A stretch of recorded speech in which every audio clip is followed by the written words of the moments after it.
See Gwen with the tree in the background. Hello, everybody. It is 5:30, and we're going to call to order our board meeting. Welcome, everyone.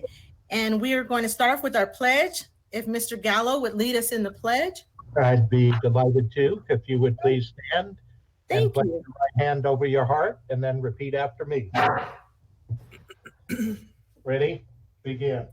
I pledge allegiance to the flag of the United States of America and to the republic for which it stands, one nation, under God, indivisible, with liberty and justice for all.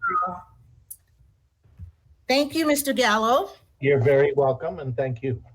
And I think it's appropriate to say happy birthday to you again, so everyone knows. Thank you very much. We are now at approval of the agenda 1.3. So move. Thank you. Second, Margaret Hill. It's been moved and properly second. We're going to have voice vote. Dr. Wyatt. Aye. Mr. Gallo. Aye. Dr. Hill. Aye. Ms. Rosales Medina. Aye. Dr. Flores. Aye. And I don't believe has Mr. Tillman joined us yet? Aye. Thank you. And I for Gwen. There he is. All right, thank you so much. We're now, oh, I'm sorry, motion carried. I think that was all ayes. Unanimous. Thank you. We're now moving to 1.4, the inspirational message. And I have the pleasure of doing that. Madam I'm President, are we going to pull, sorry for interrupting you. Yes. This is Dr. Flores, are we going to pull items now or We later? will do it later. It's not set on the agenda. It's back to the old way. And the student is on the phone, so she'll be fine. Okay, so not until we get to consent will we pull Right. them? When we Oh. get to consent, we will pull. Okay, I guess I misunderstood that. Okay, Okay. thank you. No Sorry. worries. Okay. All right, no worries. So I have the inspiration today, and I'm very happy to be able to do that because there's a lot that has been going on all over around our cities, around our country. And I think inspiring individuals and recognizing that is important.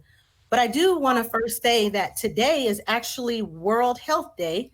So it's important for us to be healthy. I also want to acknowledge that this is National English Learner Month. That's another great acknowledgement. And during this time, we usually have a celebration with the county is Child Abuse Awareness. And so we want to just be mindful of those things. But as I said, I want to inspire tonight our heroes. And I know the challenges that all of us have faced last week and just a couple of days, or just a day ago. So this says, welcome. Welcome to our class. I'm so glad that you're here. Please enjoy this bag of goodies that describes the coming year. The eraser is to let you know it's okay to make mistakes. We will fix them and keep learning no matter what it takes. The smarties say, I know you're smart and really special too. The lifesavers is a reminder that I'm always here for you. The pencil represents the learning that we're going to do. School can sometimes be hard work, but it's a lot of great fun too. The starburst is to let you know that you're a star to me. The rest of the second grade will be the best year yet. I'm sure you will agree. And so that inspiration was again to all of our parent heroes, to all of our staff heroes, to everyone that's helping out with this distance learning. We know it's new, unfamiliar territory, but again, we want to welcome you back to class so that we're all learning together. Thank you. Now we will move to item 2.1, resolution in support of California High School Voter Education Week. And if Ms. Rosales Medina would read that. I would gladly, give me 1 second. So whereas, this is resolution to support California High School Voter Education Week. Whereas the right to vote is a fundamental underpinning of democracy, one that must be cherished, practiced, and championed as a civic duty, and young people play a critical role in our democracy by helping choose the people who will lead us and by voting their opinions on the issues that are important to them.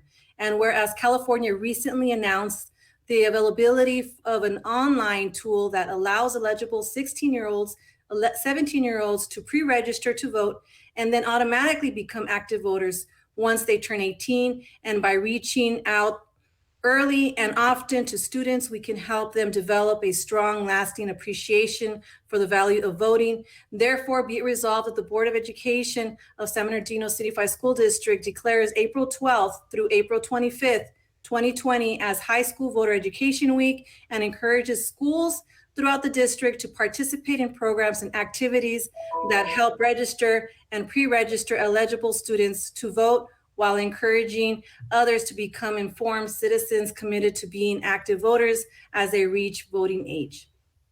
So moved. Second. All right, it's been moved and properly second. Dr. Wyatt? Yes, Madam President. Voting? Okay, yes. Mr. Gallo? Aye. Dr. Hill? Aye. Dr. Flores? Aye. Mr. Salas Medina? Aye. Mr. Tillman? Aye. And Gwen, aye. Motion carried. Thank you.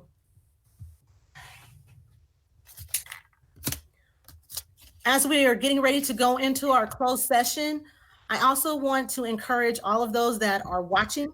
We know that there's been a lot of questions coming in on different activities that are taking place. I want to encourage you to go to our website while we're in closed session and get familiarized. You will see things there regarding the class of 2020, regarding technology, and as well as a live tour of our distance learning. So I want to encourage you to do that. It also will help you look for how to correct technology issues or how to reach out and get support. Madam President, Yes. I had a parent reach out to me tonight. They were having trouble submitting a comment for tonight's meeting. Okay. Can you walk them through that? Okay. So it's on the website. It's my understanding it's in a couple of places. So let's look at the website. Karen, are you on the line? Yes, I am. You want to go ahead and review that before we go into closed session? Okay, let me look at my notes. They can, from the district website homepage, there's two places on the front. If they scroll down to where it says Board of Education, they'll see a little button to click on where it says Submit Public Comment. If they scroll a little further to the calendar and events section, they can click on the current board meeting and it takes them to the form. Also, they can go through the Board of Education tab at the top of the district website where it's red, it says board. They can click there. It'll direct them to the comments on the left-hand side. They can click on it there. And you're monitoring all of these? They all come through to one place. So yes, when they fill the form out, it all comes into one central location. Facebook also has a link to the same one. And I think I covered all of them. There are several places. Just so the public knows, we do cut off public comments at 4:30. That gives staff time to translate if we need to translate, and time for me to review them and make sure I can read them and understand them. And that should be all the places. Thank you. You're welcome. All right, we will now go into closed session. And you want us to hang up, right? Push the red button to hang Yes. up? Yes, actually leave the call. So the red button in the middle, hang up completely. Don't leave it on hold. All right.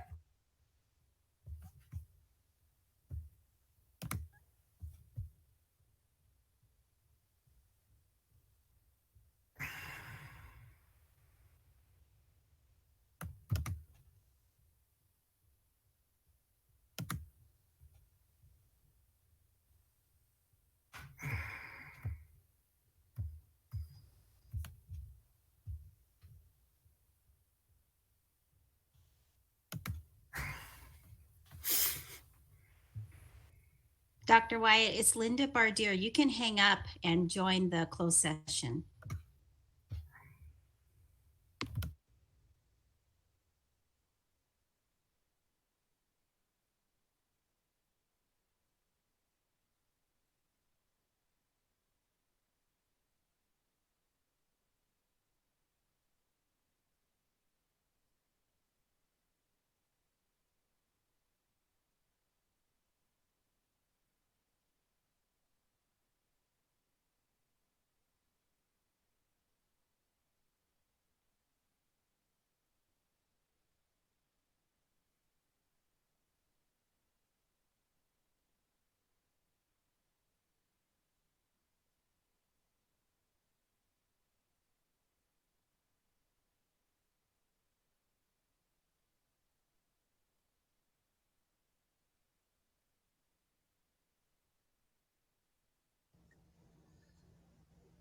Good evening.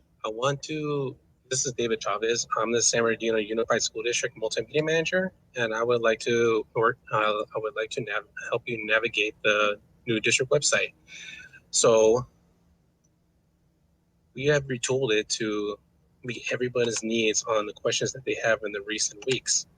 And if you would go to sbcusd.com, you'll be shown the main homepage. Through this homepage, you'll be able to scroll down and see the many resources that we have available to answer the main questions you have in the recent weeks. So if you need any questions of the recent messages that we put out to parents by robocall, simply click on the messages and we have a full archive of all the various messages available to parents if they have not received any robocalls. We also have a district hotline for all information and updates. Simply dial 909-888-KIDS or 909-888-5437. In this page, we also have various other resources. We recently understand there's other questions when it comes to the class of 2020. So we invite all public to visit this page to see all the recent updates we have regarding our graduating class of 2020. And please note that all these pages are updated daily as information becomes available.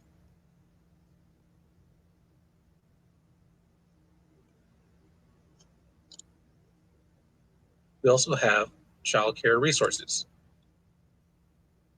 Under childcare resources, we have various agencies that can refer to our community, all the various childcare and family child and community and child care.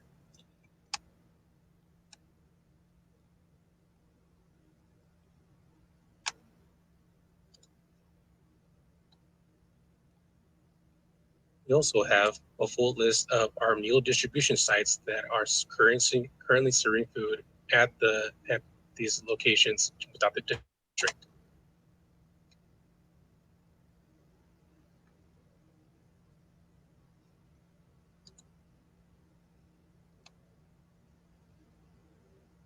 We also have technology resources.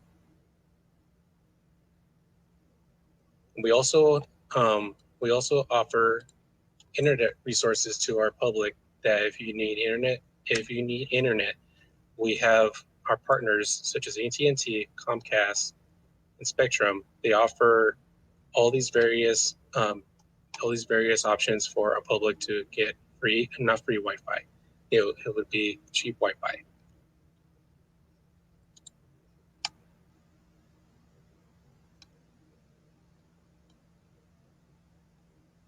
And we also want to point you to the frequently asked questions.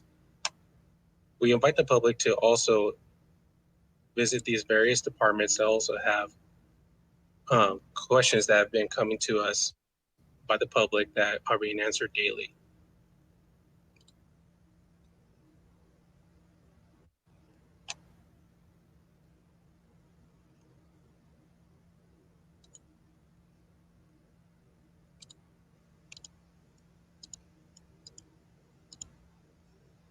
In addition, we also feel that we also know in the district that it's very, very important to have mental health support. So we always promote the National Suicide Prevention Lifeline at 1-800-273-TALK.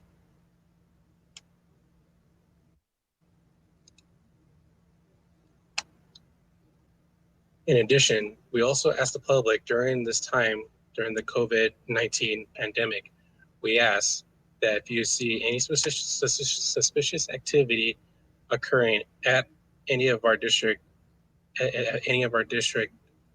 sites, please call the number at 909-388-6043.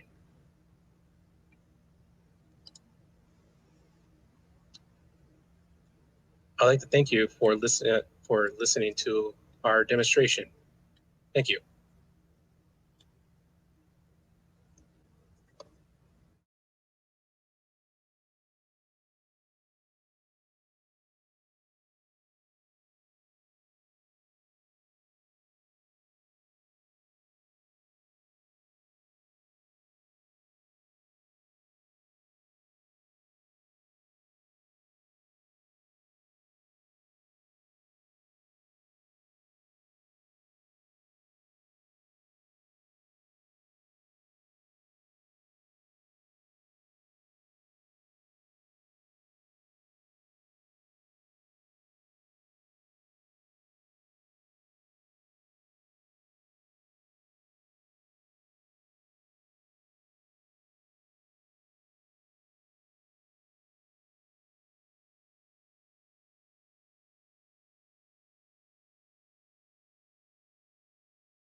All right, I think we're waiting on a few others. Okay, there's Dr. Hill, Mr. Tillman, and I think we have enough. Is unknown back? Let's see. I don't see unknown. But we do have enough board members while he tries to figure it out. Welcome. We're back, everyone. I hope you had a chance to, I think there was maybe a problem with the link, but hopefully you were able to go in and look at our website. All right. And my readout went away.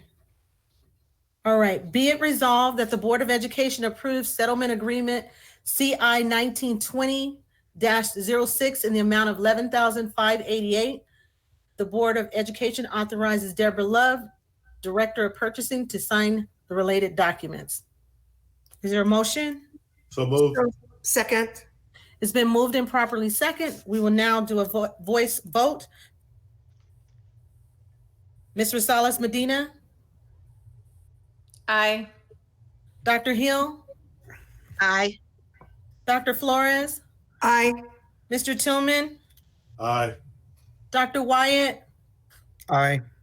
Unknown. Mr. Gallo? I still couldn't find out where to type in my name. And Gwen Rogers, aye. All right. Motion carried. Thank you.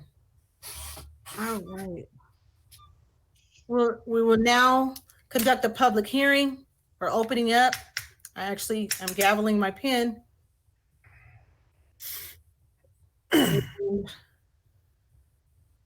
This is be it resolved that the Board of Education adopts a memorandum of understanding for the coronavirus response between the California School Employees Association and its Chapter 183 and the San Bernardino City Unified School District. Is there a motion? Yeah, I move to table it. A second. Okay, it's been moved and properly second to table. So I will take a voice vote again. Dr. Flores? Aye. Mr. Tillman? Aye. Dr. Wyatt? Aye. Dr. Hill? Aye. Ms. Rosales Medina? Aye. Mr. Gallo? Aye. And Gwen Rogers, aye. Motion carried. Thank you. We'll now move to public comments. I believe, Karen, you will be assisting, and I believe that we have, I think you had said earlier 3, I'm not sure how many now. We have 9 public comments. Okay. Give me 1 second.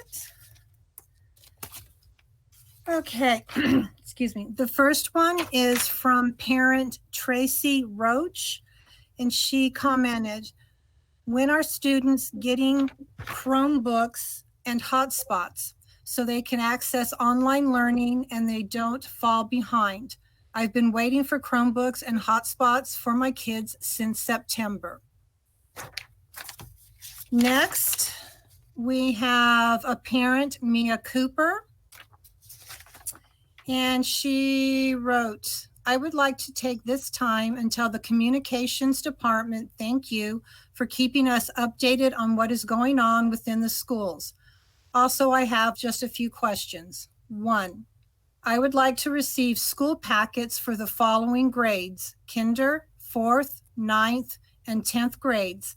Can they be mailed to me or can I pick them up outside a school? These packets will help with the learning throughout the summer. Do not want the kids' brains to slow down and begin to relax in the summertime. 2, when we start the online learning on April 20th, are the students going to be able to have some extra tutoring in the subjects they were behind in? 3, when picking up the meals on Mondays and Wednesdays, do students have to be with you, or can a parent pick up the food without them? Thank you for all your hard work and making sure our students and staff and parents are safe. The next one is from Sheena Felix. She is a parent of a student enrolled at a charter school. And she writes, with the district closed, I have not been able to obtain information regarding transfers. Prior to COVID-19, I submitted a request for transfer so my child in a charter could join his sibling at a district school. With everything moving to online learning, this has become even more challenging, having both children attending two different schools with different standards and protocols. What are the next steps for these types of requests?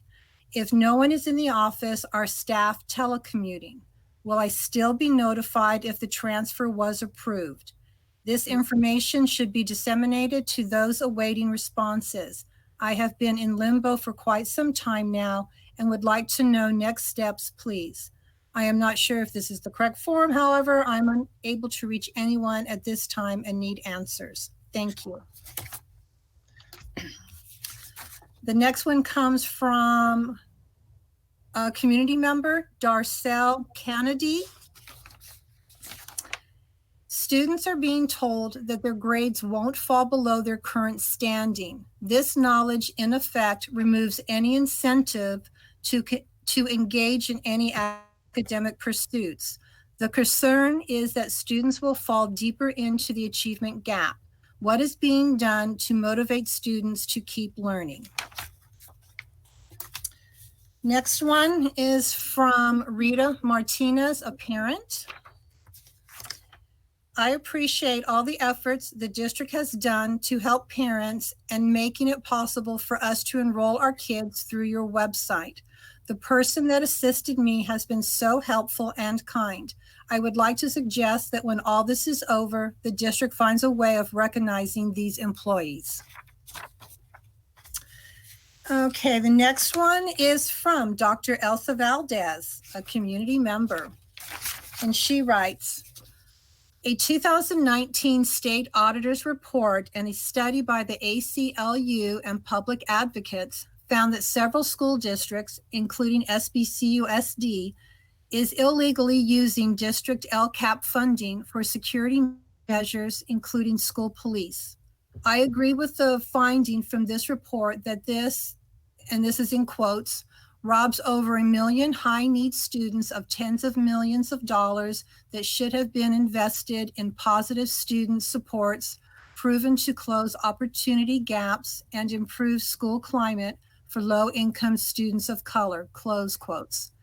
This is shameful, and board members need to respond and take corrective measures. The school board should develop a comprehensive plan that shows what action will be taken to correct this misuse of funds. It is crucial that the SBCUSD invest supplemental and concentration funds in evidence-based social-emotional resources that support high-need students. The recent suicide of a second grader in the SBCUSD calls for swift board action so that this kind of tragedy does not happen again. Okay, my next one is from Sergio Luna, Director of Organizing with Inland Congregations United for Change. Okay. Good evening to all. This comment is in regards to the misuse of LCFF supplemental and concentration funds used for our school district, police department, and operations. We bring the concern of our community in hopes to work together to make this right, to fulfill LCFF promise to all of our low-income English language learners, African American students, and foster youth, as well as to reach the true intent of resource allocations in our LCAP. We are deeply concerned that the San Bernardino City Unified School District has misused very much needed funding for direct services to students and families, and instead used this funding for school district police departments and operations. We strongly believe that funding for police and security should not exceed funding for real school climate reforms, including restorative practices, counselors, school-wide positive behavior interventions and supports, and social emotional learning. ICUC students and parents and families believe that resources need to be dedicated to programs that directly benefit low-income English language learners, African American students, and foster youth and their families. It is during times like these that it becomes evident where we have disinvested heavily when it comes to our students and families. As this report comes out to light, it is both a challenge for community input and LCAP's accountability, but it also becomes an opportunity to fully redirect these mismanaged funds to programs that will have a real impact on these students and families. We currently work with students from across all of the comprehensive high schools here in the district, with parents from 10 different schools and 12 different congregations across the district. We are continuously listening to their concerns and ways they would like to see their schools improve. We believe there are many different ways in which funds could be better used, specifically for programs that in the past ICUC has championed along with our school board members, such as increasing mental health professionals, supporting students at every school, social emotional counselors and support staff, creating wellness centers at every school campus, meaningful parent engagement that builds parents' understanding of our educational system, supporting parents and students in advocating for students' education, and other ways that address the racial disparities faced by students and their families in our district. We hope that together we can mend the misuse of these funds and find more equitable ways to reinvest these funds into our communities. Okay. The next one is from Lori Cara, a parent. I would like to give some parent input on distance learning. I believe it would benefit all students if teachers would do a teaching video to put in students' Google Classroom versus Skyping students to teach the lesson. Students can always rewind the video to go back and reference versus being live. I believe some students will have a hard time being live during a specified time frame while living with multiple family members, possibly not having a designated quiet place for learning live and or taking care of their siblings. Also, if teachers can put another website up for students to look up for more of an understanding. Students can always reach out to teachers for more clarification if needed. I did have one question. Are you going to be using your aides to help out RSP teachers? Believe this would benefit IEP students and RSP teachers during this time. Okay. And the last one is from Coach Martrell Lewis. He's a community member. And he said, talking about all schools closed, but some people already paid for high school prom, grad night, park, and graduate cap and gowns. Do you think there will be refunds or reschedule? Thank you, and that is all the public comments. Thank you, Karen. And I want to say thank you to all that put in a public comment. We really appreciate it because it's giving us some real-time information. Perhaps the district can look at, you know, maybe a Q&A, and maybe it's already there on the website so that when these questions are answered or asked, now that we're kind of in this mode, I'm sure there's other people that want to know those answers as well. I know the district will reach out to those individuals with the information that they've received today, but I'm sure that others want to know that answer as well. So I want to ask the district if they will do that, because there's certain information, you know, if it's said during a board meeting, it's like, how do we kind of get it answered? And I know, like we were discussing the last week about our charter schools, and they're doing distance learning. I know ASA reached out, they're doing the distance learning. So we want to put information there. We got to rely on, you know, our electronic possibilities, if that's possible, Dr. Volkemer. Absolutely, Ms. Rogers. We're happy to follow up, obviously, with all of the people that have individual questions. We'll make sure that someone from staff gets the answers to them. And then we'll continue to look, as we were demonstrating today during closed session, is my understanding, of helping people navigate our webpage to get to the answers they want. Right. The most common questions type thing. Thank you. And I believe, did I see a raised hand? Dr. Flores, did you raise your hand on something? Yes, I did. I thank you. I was going to ask Madam President if Dr. Volkemer could, you know, clarify all the comments and the questions for the public And also, I mean, are you going to follow up with every single comment, Dr. Volkemer? Yes, Dr. Flores, we'll have someone from staff follow up with each and every one. Yeah, Okay. it will still remain the same. So you bring your comments and we still reach out to you to give you those questions. But the clarity is, you know, you're giving it to that one person and there's others that probably want to know, so we could use our website to make those common questions. Okay. All right. And I couldn't, Ms. Rosales Medina, I couldn't tell what that meant. Did you want to ask a question or you were thanking him? No comment. Okay. And then you can't hear us? Okay. And then Mr. Tillman? Yes.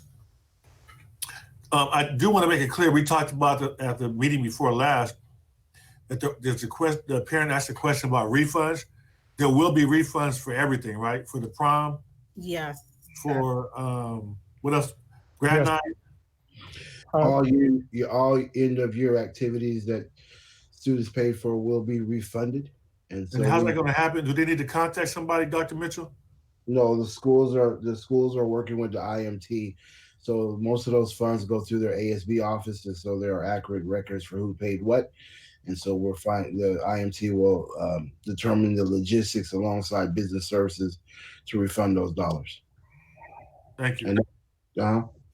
Thank you. So again, those are those reoccurring questions. So as they're put out there on the website, I think people will be able to be directed to get that answer. Thank you. Let's see. All right. Okay, now we're going to move, and I don't see it on here, but it probably is, and maybe I'm overlooking it, but I know we have our student board member is on the line. Is she still on the line with us, Ms. Duhart? You will probably be an expert in a lot of areas to kind of share with us what's going on in real time. So please go ahead and provide your comments. Oh, yeah, thanks. Can you hear us? Yes, okay.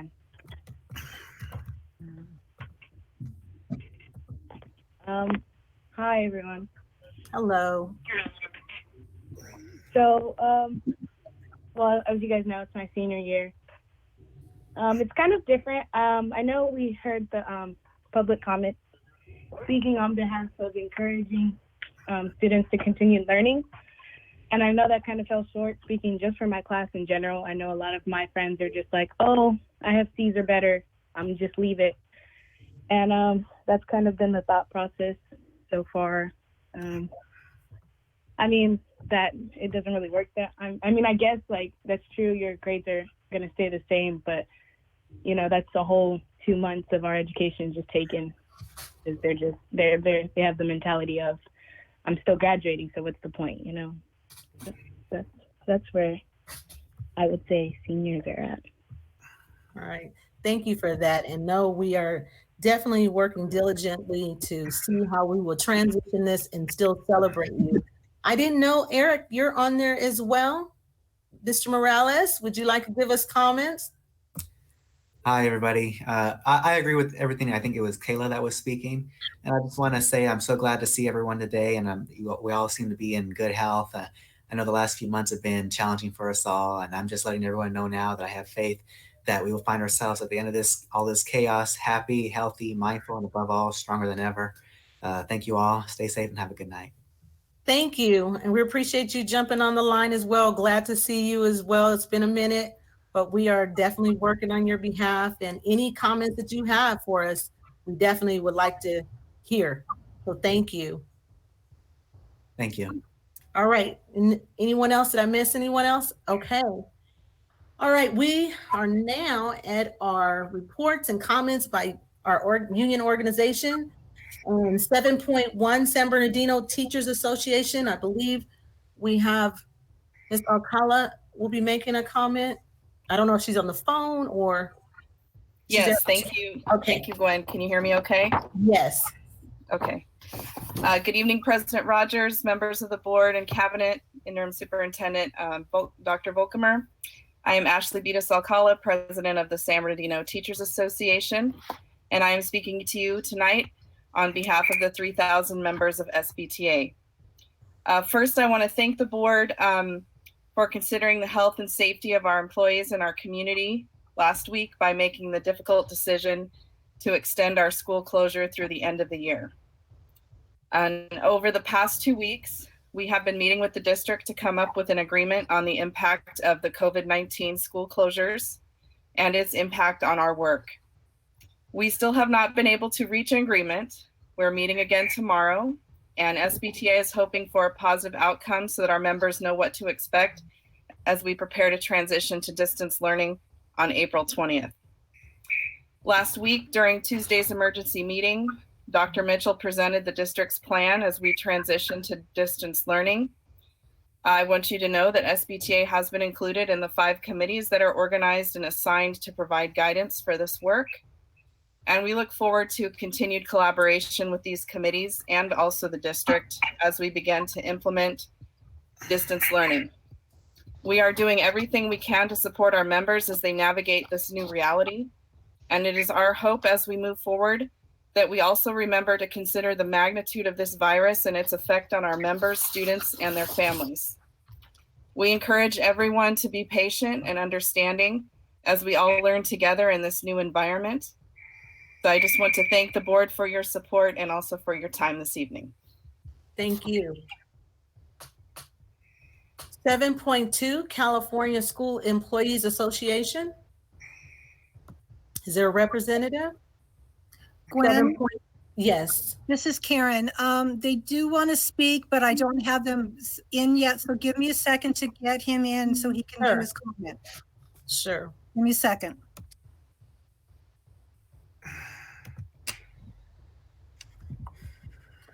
I guess at this time we can thank the public again. We're working through this.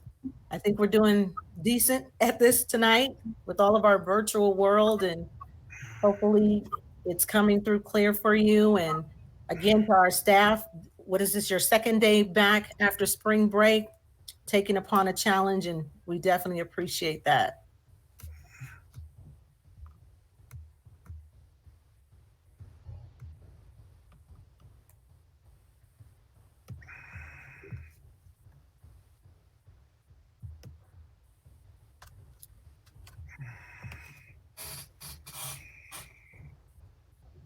Getting them in.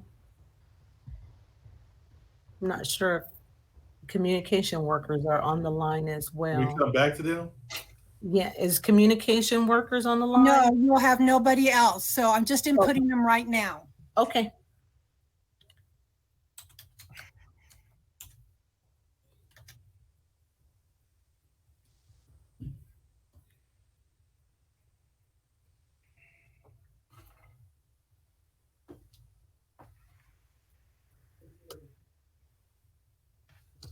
And that would also include the San Bernardino School Police Officers Association, and then we'll be going into our presentation or update on COVID. Okay. I have sent it to him. We're just waiting for him to accept and get on. Okay. I see. Did a new number come up? No. No, I haven't seen it yet. Okay. So, the next thing is our presentation. I don't want to delay too much. So if we could possibly, you can alert me or let me know. Dr. Volkmer, I want to turn it over to you for the presentation. Great. Thank you, Madam President. Board, during our special board meeting just last week on March 31st, we spent a lot of time talking about the programming that's involved with our response to the COVID-19 virus. We spent a lot of time talking about meals, educational programming, how we would deliver services to our special education students. But as these plans were being developed, we were also taking a look at how we would measure our effectiveness during this time and what metrics we would use as data sources. And so as I've said before, probably repeatedly by now, our mission does not change during times of crisis, only our approach to achieving it. Our mission of having every student graduate college and career ready is still alive and well. But as you know, we're marshaling resources in different ways. and we're redefining what a high quality education looks like, at least temporarily. So tonight we want to present to you where we're headed in terms of measurable outcomes. And since it's just day 2, since we've been back from spring break, we'll have a few metrics to report on, but mostly what we'll hear about are those types of data sources or data sets that we will be gathering over time to make sure that we're implementing our plans effectively. So the PowerPoint is keyed up, and I want to just draw your attention to that initial slide that says we're doing our part to flatten the curve. Ultimately, our goal is to flatten the curve and help the state get out of this crisis in terms of the coronavirus issue as soon as we possibly can. So we're using that as our backdrop with everything we do in terms of social distancing, minimizing exposure, and trying to provide service without involving as few employees as we possibly can. So David, if you could move us forward. Tonight's objectives are to update the board on district operations in response to the COVID-19 pandemic. You'll hear a little bit about program, a little more about program, but by and large, you'll hear a review of the metrics that the district will use to measure progress as we move forward. Next slide, please. And I just want to remind the board about our core values. The 2 guiding principles that we've used throughout all of our work since the beginning, and the beginning was only about a month ago, although it seems longer, have been to ensure that all students have meaningful learning activities beginning yesterday, actually, and then moving toward distance learning as best we can by April 20th, and then to minimize exposure for staff and students to the COVID-19 virus by keeping interaction to a minimum. So I'm going to turn it over to our various team members now. David, you can go ahead and advance the slide, and we'll have Linda report first. Thank you and good evening. On this slide, you can see the various tools our district continues to use to communicate with parents, employees, community, and family members. This is the data that we've collected up and through April 6th. And on the next slide, you will see that in addition to those communication tools, we've also sent out letters to the homes of our parents and families. We've also made sure that every letter that we send home is also posted on Peach Jar, just in case a family does not have access or doesn't receive the letter in the mail. So there are 2 different ways that a family can receive the letter. And that's the data that we have to present for communications. Thank you. Thank you. Good evening, board. The slide you're seeing now is from the California Department of Public Health. And this is the statewide trends of the COVID-19 pandemic. You'll notice on there that we have about 550 cases. It's updated today. We have 40 positive cases in the city of San Bernardino, 21 in the city of Highland. We have 550 positive cases countywide and now at 17 deaths.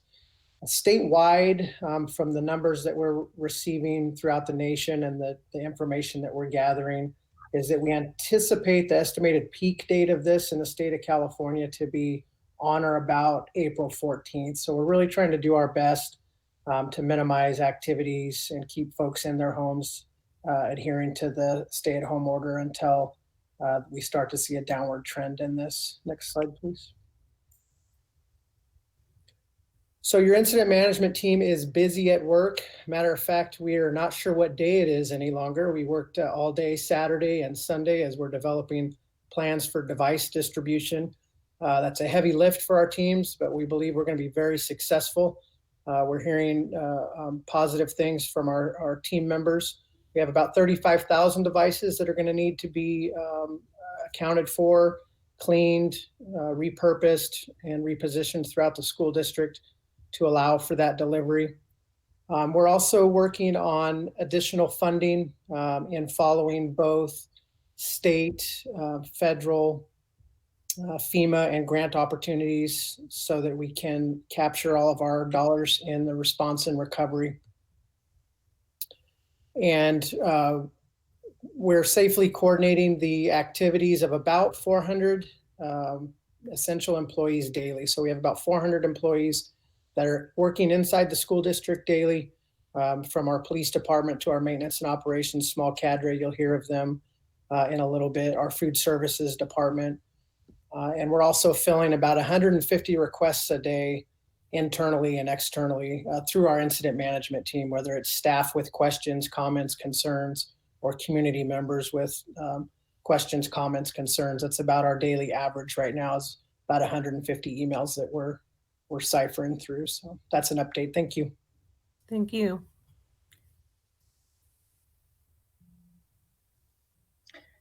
Good evening, everyone. Just wanted to give you an update on our information technology. Kudos to the board for the work they've done over the last several years in deploying Chromebooks and hotspots to our students. We have already about 17,000 hotspots that have been deployed over the last several years. The usage is low, but that was prior to the situation that we're in now. So we'll know more over the next couple of weeks, watching that usage and providing that data to you.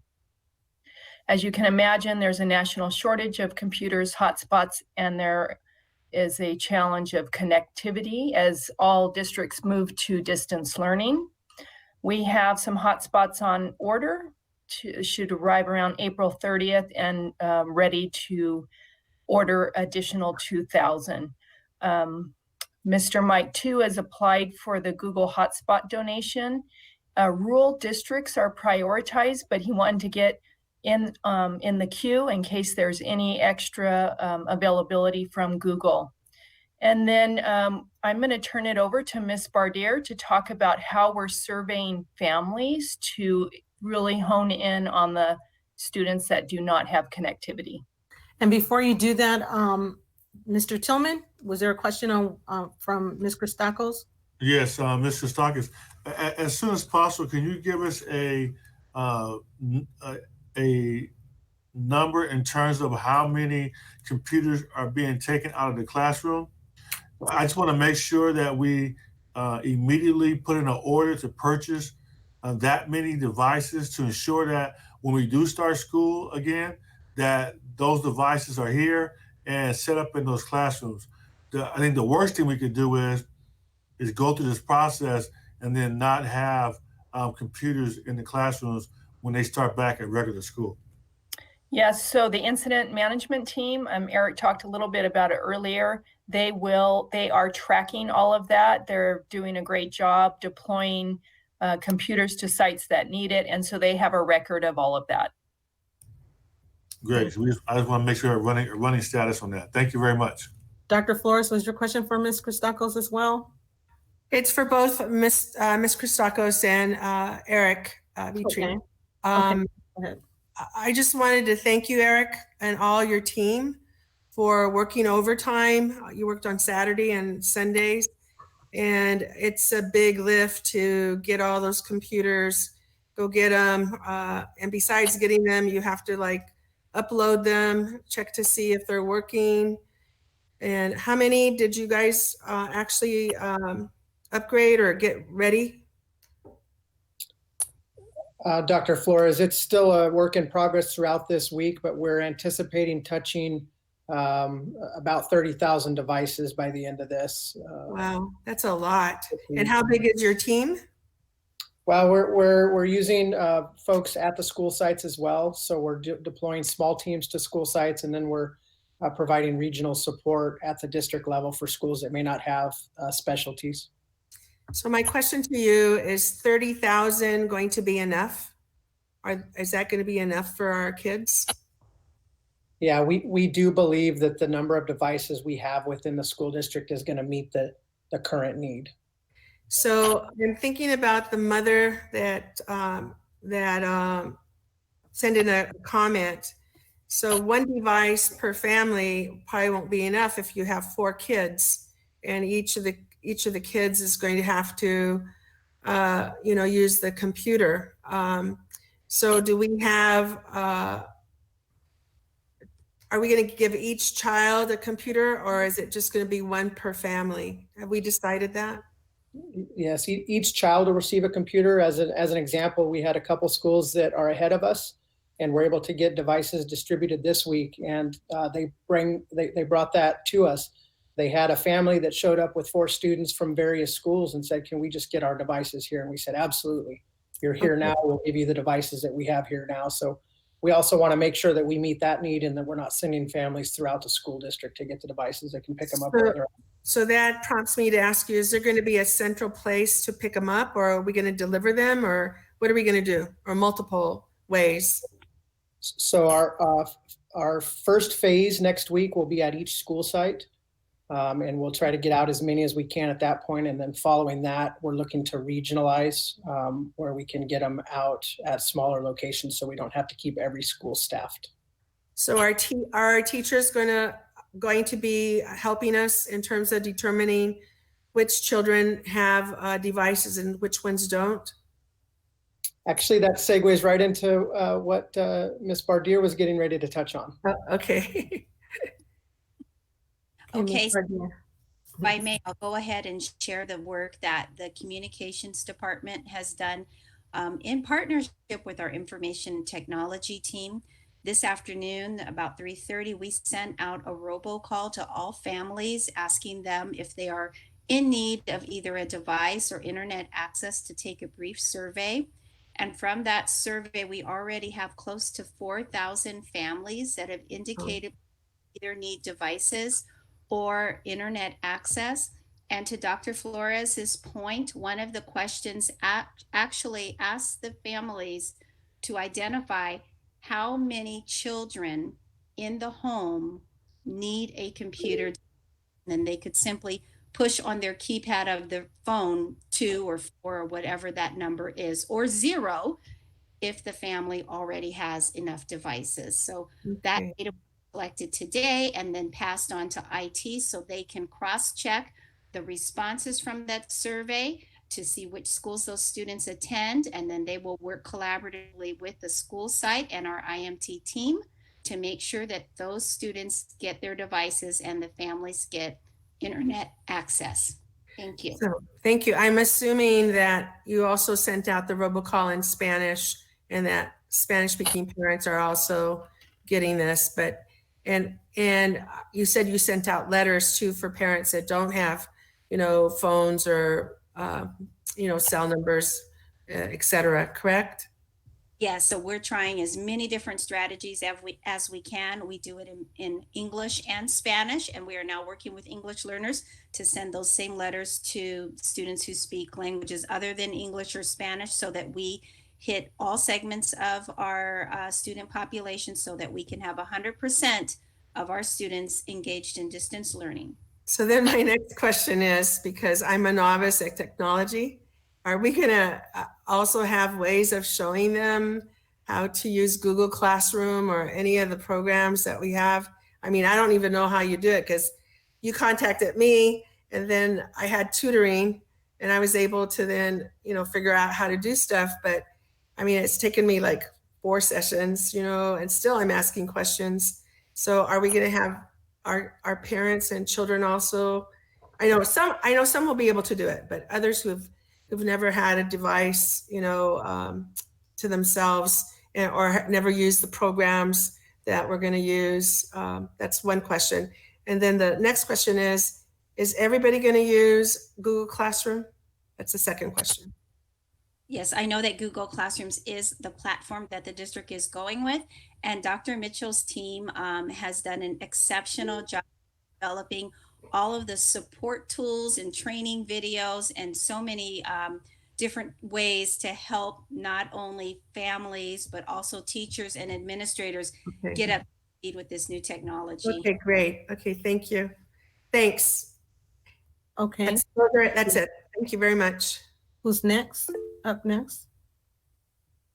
And Dr. Mitchell, and they're definitely answering these questions in real time, that our families will get training and resources and Google Classroom solely for the district distance learning. So great on that. And I believe Mr.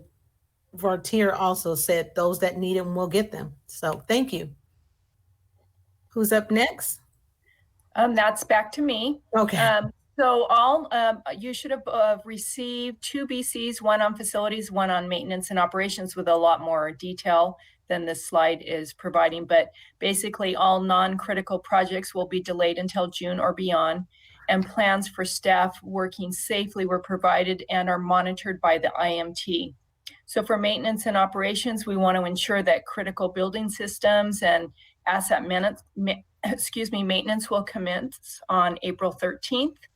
We want to ensure that our building systems are maintained and we have, cleaning up graffiti and some other things that we want to make sure happens.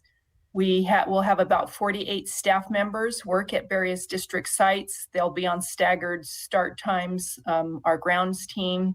And then we already have a re-entry plan. Once the district determines a date for general occupancy, it'll take about 2 weeks. Same with our facilities planning and development. They have a plan to complete the current capital improvement projects, and there will be oversight of 4 staff members. And so you have a list of those projects in the BC that was provided. Okay. I believe Ms. Costacos, Mr. Tillman, you have a question on that slide? Are you mute? On mute? I was, but actually it's on a previous slide. I just want to encourage everyone to understand that if you're putting out this many devices, and to Dr. Flores's point, this is a huge learning curve for a lot of people. So when I make the statement that I think we should be real patient about what our expectations are for teachers and students and parents, is because that's a reality. That's not something, I'm not trying to go easy on people. I still hold education as a priority, but I don't think that in this short period of time that we should have expectations of doing things that a regular educational curriculum, that we would have the same type of goals and deadlines and onus on our students, because it's the reality is a lot of people are going to be learning something brand new for the first time. There's no way getting around that. We're going to do, and I love the fact that the team has worked together, and Dr. Mitchell has a curriculum that's going to be presented so that it gives our students an opportunity to continue to learn.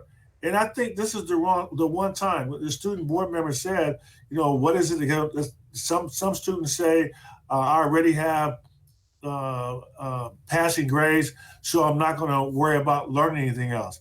This is the perfect time to realize that you are in competition with people in districts next to you throughout the state and throughout the country and throughout the world. So if you really want to compete with other people, you should be incentivized to do everything you can to learn as much as you can. And as soon as you figure it out, the better off you're going to be, especially if you're a senior in high school. You should take every advantage you can to learn the most you can in this next month. A lot of this distant learning will prepare you for what you're going to learn and how you're going to learn in college. So I just want to thank the district staff for doing so much work to put this together. But I want us to be realistic about it. I've been doing technology for a long time, and I can tell you the learning curve is going to be different for a lot of different people. The parents, the grandparents, and the students. This is going to be a heavy load for people who aren't familiar with technology. And we actually have households right now that do not have any internet presence and do not have any computer. That's a big step to go from having nothing to all of a sudden having to conduct class in your home. So I just want everybody to be patient and realize this is brand new to everybody. We're going to do the best we can, and we're all in this together. Thank you very much. Thank you. All right, Ms. Christakos, do you want to continue? Yes, thank you. We're continuing. We talked last week about the regional meal distribution that will be provided twice a week, giving each child with a breakfast and lunch from Monday through Friday. So then that's the 10 meals over the course of the week. our most vulnerable learners to receive the same meals via direct delivery.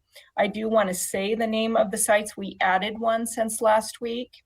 So we will be serving at Alessandro Elementary, Holcomb Elementary, Muscoy Elementary, Riley Elementary, Del Vallejo Middle School, Pacific High School, and we added San Andreas High School.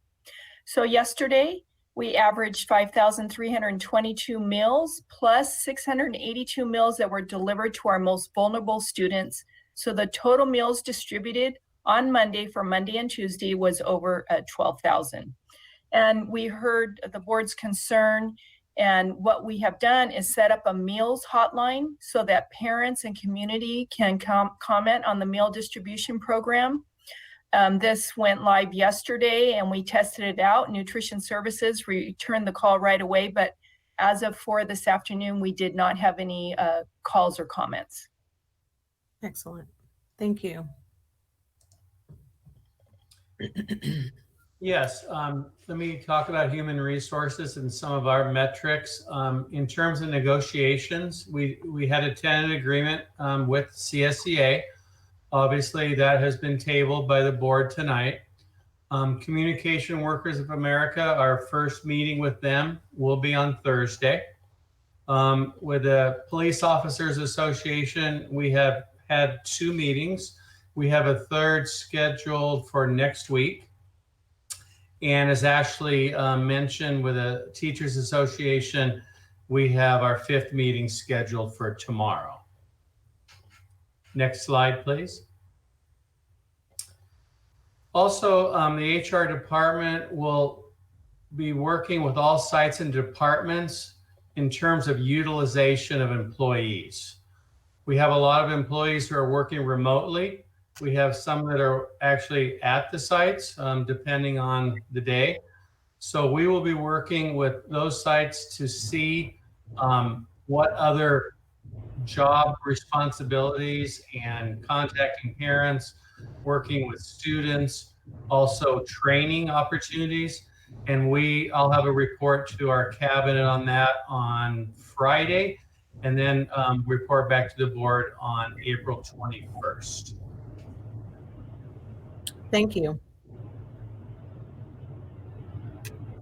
I'm up. Good evening, board.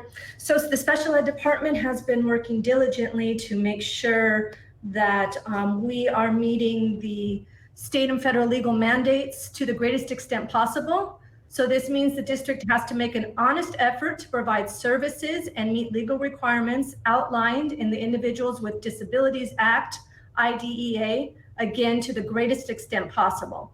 And so the special ed department is designing and has designed some systems, beginning with the special education compliance calendaring plan. I mentioned this last week.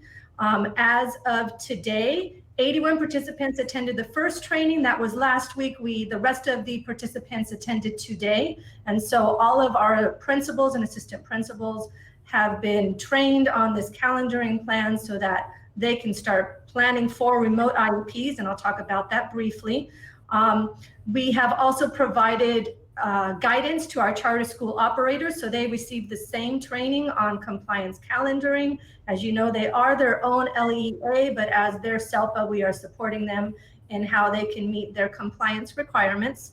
And just so the board, just as a reminder, this compliance is a shared responsibility between our special education department compliance team and the site special ed IEP teams. And so both are working collaboratively to make sure that we can start to offer some remote IEPs, which takes me to my second bullet.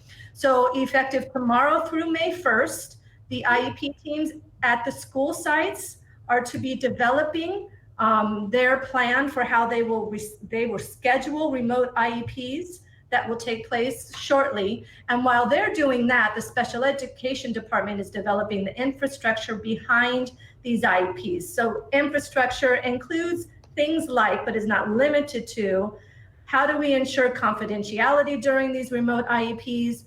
How do we secure signature pages?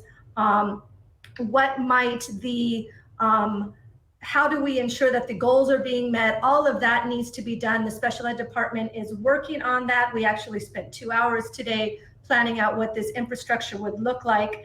And the guidance is somewhat happening from the state, but Dr. Lundy is in frequent communication with other SELPA directors throughout the state to gather best practices, because everybody has different ways that they're doing it, and some have been doing remote IEPs for some time. So that's happening starting tomorrow through May 1st. IEP teams at the schools will be reaching out to their families to start scheduling these remote IEPs. And when they reach out, they will be asking the families which method they prefer. Do they prefer a virtual IEP, or do they prefer a phone IEP? And then the IEP teams will meet that need based on what the parent need is. In addition to some of the infrastructure, as you can imagine, there is a lot of interpretation services that are going to have to get coordinated. And so the special ed department is creating a protocol to share with the site teams so that they can hold these remote IEPs. So a lot of work behind the scenes so that when we are ready to move forward with remote IEPs, which will be effective May 4th through the last day of school, the teams have the supports and the systems in place so that they can offer the most effective IEPs possible. We are truly going slow to go fast. We don't want to set our teams up to hold IEPs that are not effective, that are not in alignment with state and federal mandates. So we want to make sure all those systems are in place, and then we can start holding these IEPs again. The team has given direction to schools to focus on any IEPs that need to take place effective March 13th through the end of the school year. So effective when school closures took place until June 4th. That's the priority. And within that, the team has given the schools priorities within their own IEPs. So for instance, our graduating seniors are a higher priority to complete their IEPs than a student who is completing an initial. Doesn't mean that one is more important than the other. We have a timeline that we need to meet. So they have given that direction to our schools. So again, they're going slow to go fast, but the goal is to be able to start holding remote IEPs effective May 4th. And families can expect that teams will start reaching out to them in the next week or so as the school teams get their calendaring done. Next slide, please. So the metrics that we're looking at for the special ed department that I will be sharing in the future, the first one is around these remote IEPs. How many actual IEPs were completed by phone? And I won't be able to share that until we start that in May. And then how many were completed virtually? I think that would be interesting information to share with the board and really give an indication of where our families are and our teams in terms of their ability to do the virtual IEPs. The other metrics that I can share, last board meeting, we started and we committed to phone calls, robocalls to our special ed parents every Wednesday. That first set went out last Wednesday, and 6,387 calls were received by our special ed parents. So that's a very good return rate on that. And then finally, Ms. Christakos already spoke about the meal distribution. Just a reminder, when we talk about our most vulnerable students, we're talking about our medically fragile and severely handicapped students, and the same number of meal distributions that they receive food through direct delivery. And that is the update for our special education department. Thank you. Ms. Rosales Medina, was your question on this area? No? No, it wasn't. It was actually looking at with regards to the other slides, but I can wait till the end because I'm trying to accumulate all my questions in one. Okay, gotcha. And I think, Dr. Wyatt, you typed something out. Did your question get answered? No, Madam President, I don't think I heard it. Two things on my questions, and I am seeing some responses there. One, the technology our teaching staff have at home, are they equipped with the appropriate level of technology, or what's the word I'm looking for, the modern devices that can handle what we're doing right now, such as video, telepresence, meetings? And then two, electronic signatures. I see we're going to be doing our IEP meetings by phone or virtually, which I think is a great idea right now. But to lower the transmission of paperwork from person to person, will we be able to use electronic signatures? So Dr. White, I'll respond to your question around the electronic signatures. That's part of that infrastructure that the team is investigating right now. We don't have an answer yet. There's a couple of options out there, but the goal is to find the option that maintains confidentiality, minimizes paper, and still gets the need met, which is to have our parents sign that they approve of whatever that IEP is. We are aware of some SELPAs that do use electronic signature, and I think it's called DocuSign. I know I've used it for loans. And so that may be the route, but we haven't landed completely as to what would work best for San Bernardino City. Yeah, I'm familiar with DocuSign as well. I was just wondering if that's legally acceptable and binding, if we were to look at a due process or legally defensible IEP. So thank you. You're welcome. And anything that we're bringing in, we are vetting through our legal, just to make sure. Fantastic. Appreciate it. And Dr. Wyatt, this is Tom Halderson. In terms of the teachers in your question, we actually do have a few teachers, less than 5, that live in remote areas of the mountains where their internet connection is very poor.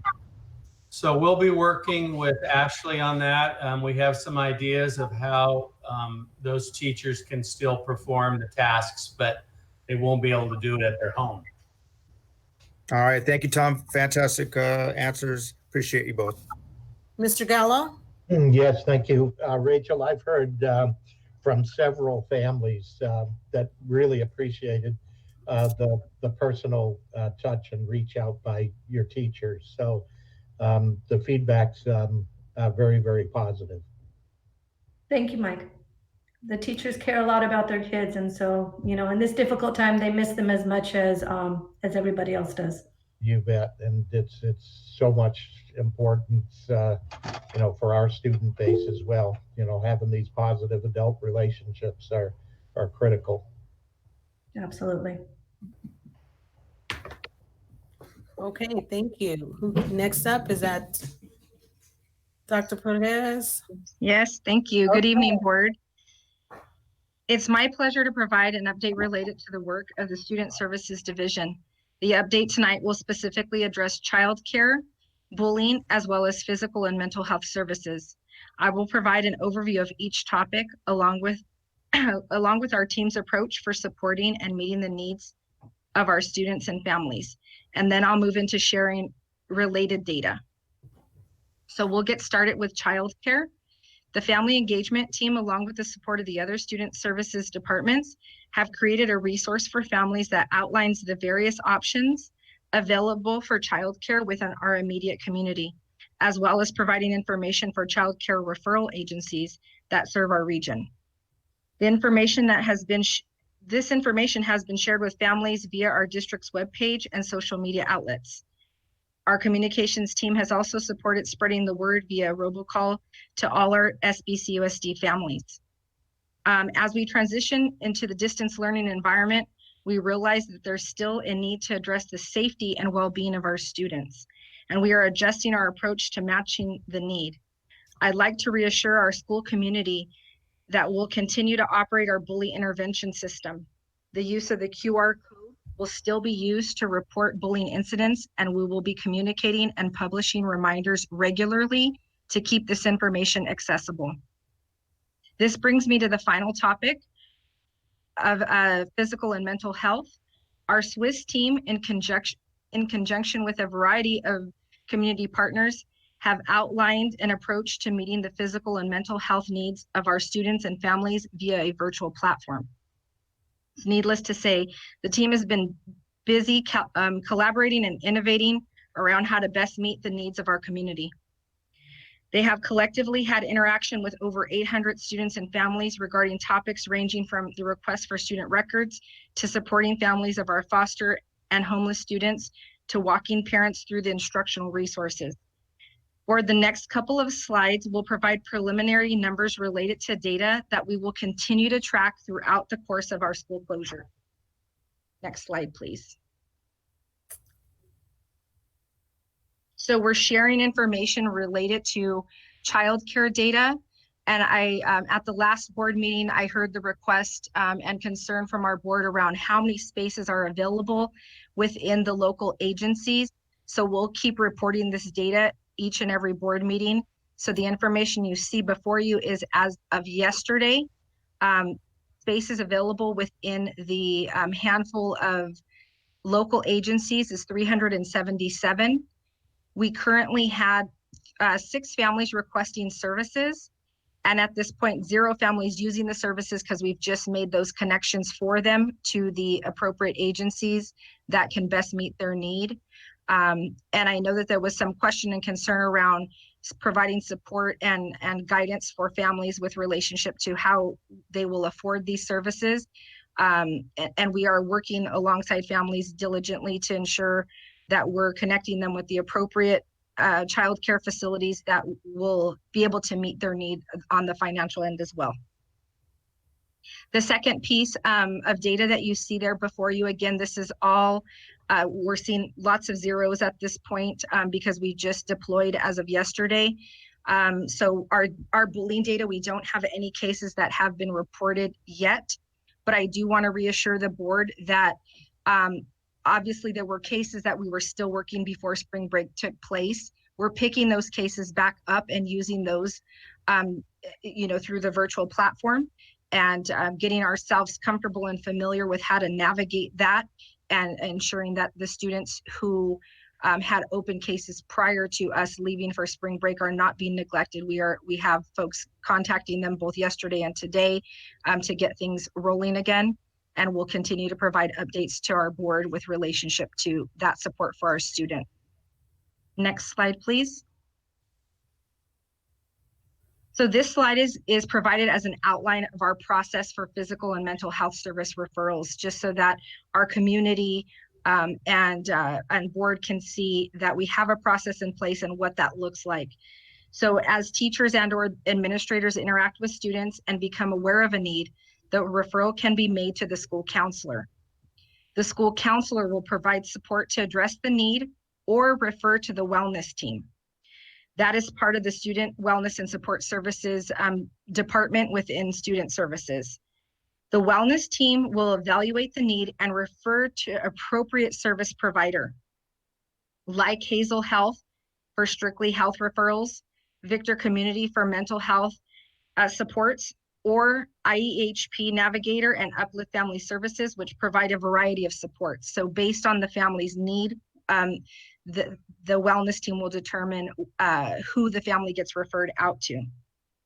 The next slide provides data related to referrals prior to COVID, and we will continue to track this data moving forward. So if we can see the next slide, please.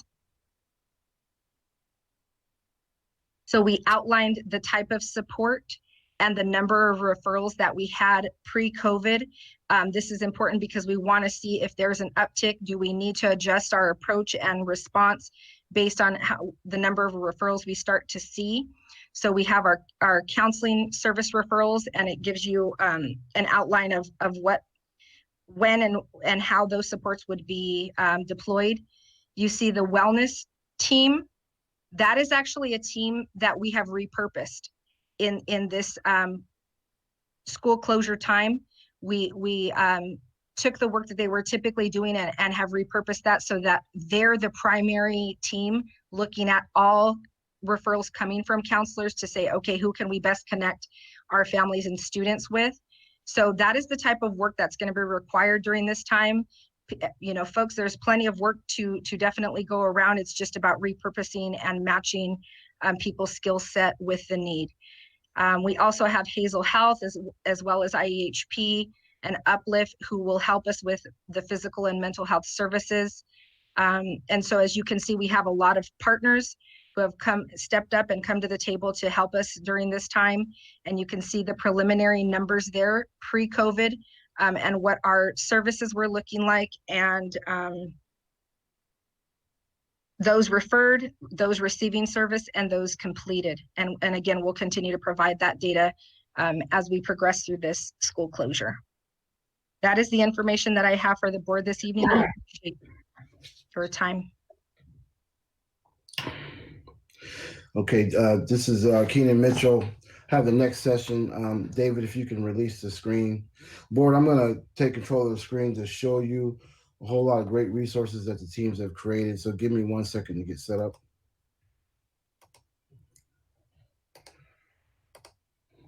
All right.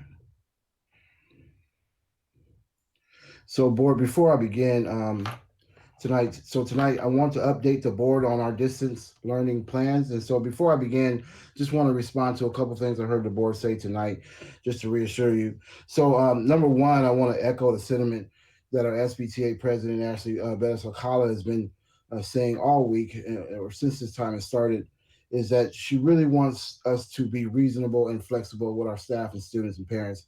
And we agree wholeheartedly with that this is a completely new dynamic that we're in, and going slow and being reasonable is what we're asking our leaders to do with teachers as we engage this work. And so we are honoring that. Number two, in response to Mr. Tillman, request that we be patient with our students, staff, and parents in this transition to distance learning. And want to let you know we hear you loud and clear on that, and we agree wholeheartedly with you. And you'll note that our work will be representative of that once you see it tonight. And lastly, I just want to reassure the entire board, who you all have expressed in one way or another, for us to consider the very diverse needs of our district as we do this work, and to ensure equity and access to our plans going forward, no matter how we get that done. And I want to let you know that we've never engaged in such a collaborative work model with all of our stakeholders across our entire district, employing all the voices that we can to create the best systems possible. And so we're really proud of what we're doing, and more importantly, the experiential outcome that we're experiencing right now, learning how to work together, learning how to work cross-functionally, getting voices in our system from top to bottom has really aided us in developing a rock star plan that we have here. And so just wanted to reassure the board that we are hearing you and we are following suit. So we'll get started here. Okay. So I just want to remind the board briefly of our implementation timeline. As you remember, last week and the week before, during spring break, we developed 5 work groups to develop key systems to implement distance learning. I want to remind you that we're in the second day of our 2-week period where these 4 bullets are happening now, meaning that we're providing learning activities to students for the next 2 weeks for enrichment, and also give us time to pull the distance learning pieces together. And so those are being provided to students now or through the mail, and you've heard many reports on that. During this time, concurrently, we are providing professional learning and training for teachers on a Google Classroom interface, as well as scope and sequence and curriculum guides to help teachers plan their lessons and build their classrooms. At the same time, to Eric's report, we are in the works of distributing devices, as he said, more than 30,000.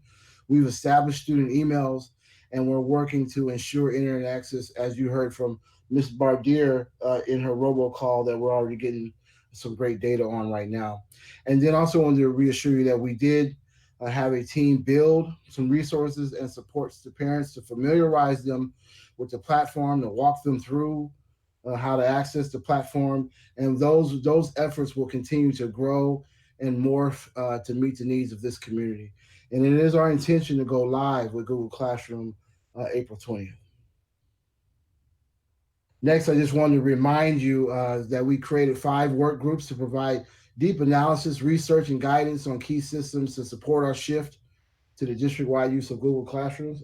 Excuse me. The work groups are comprised of district, union, and school leaders, as you heard Ms. Bettis-Alcala say.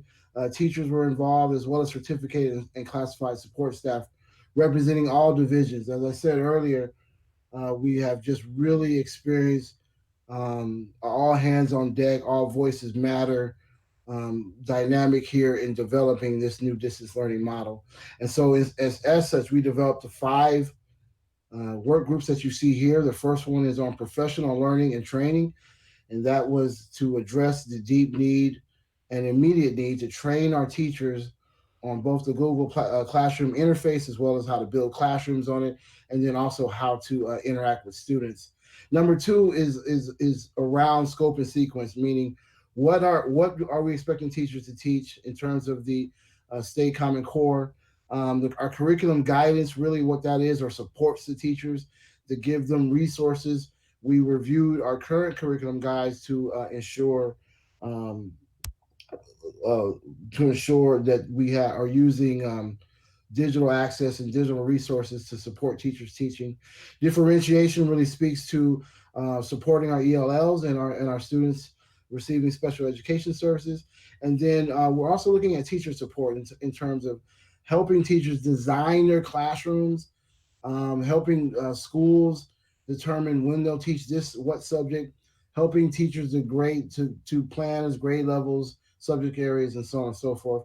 Number 3 is a biggie around how do we do grading. We've established, just as a reminder, don't want to rehash last board meeting, but just want to say for the community that kids cannot be harmed by doing this work on distance learning, that you can only grow your grade and your grade will not be harmed. And we're also looking at assessments, student feedback, and parent engagement. I'll go through that a little bit later today.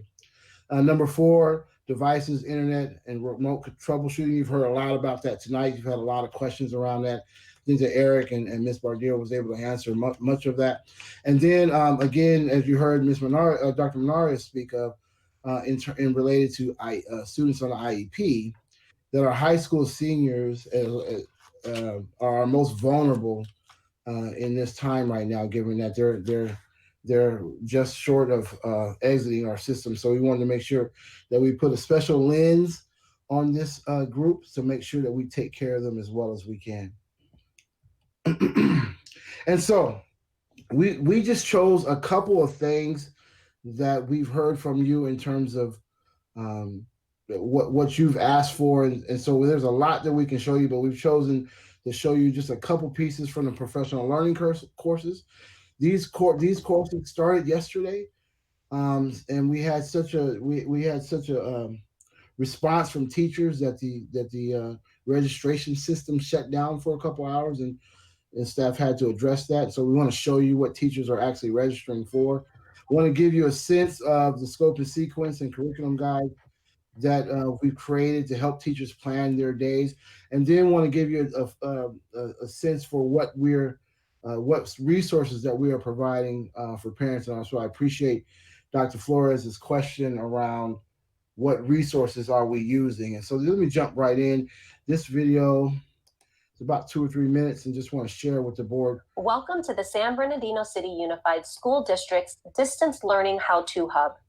This course is designed to give you resources, training options, and quick reference guides as you take your classroom digital, providing continuity of learning for all students during the school closure.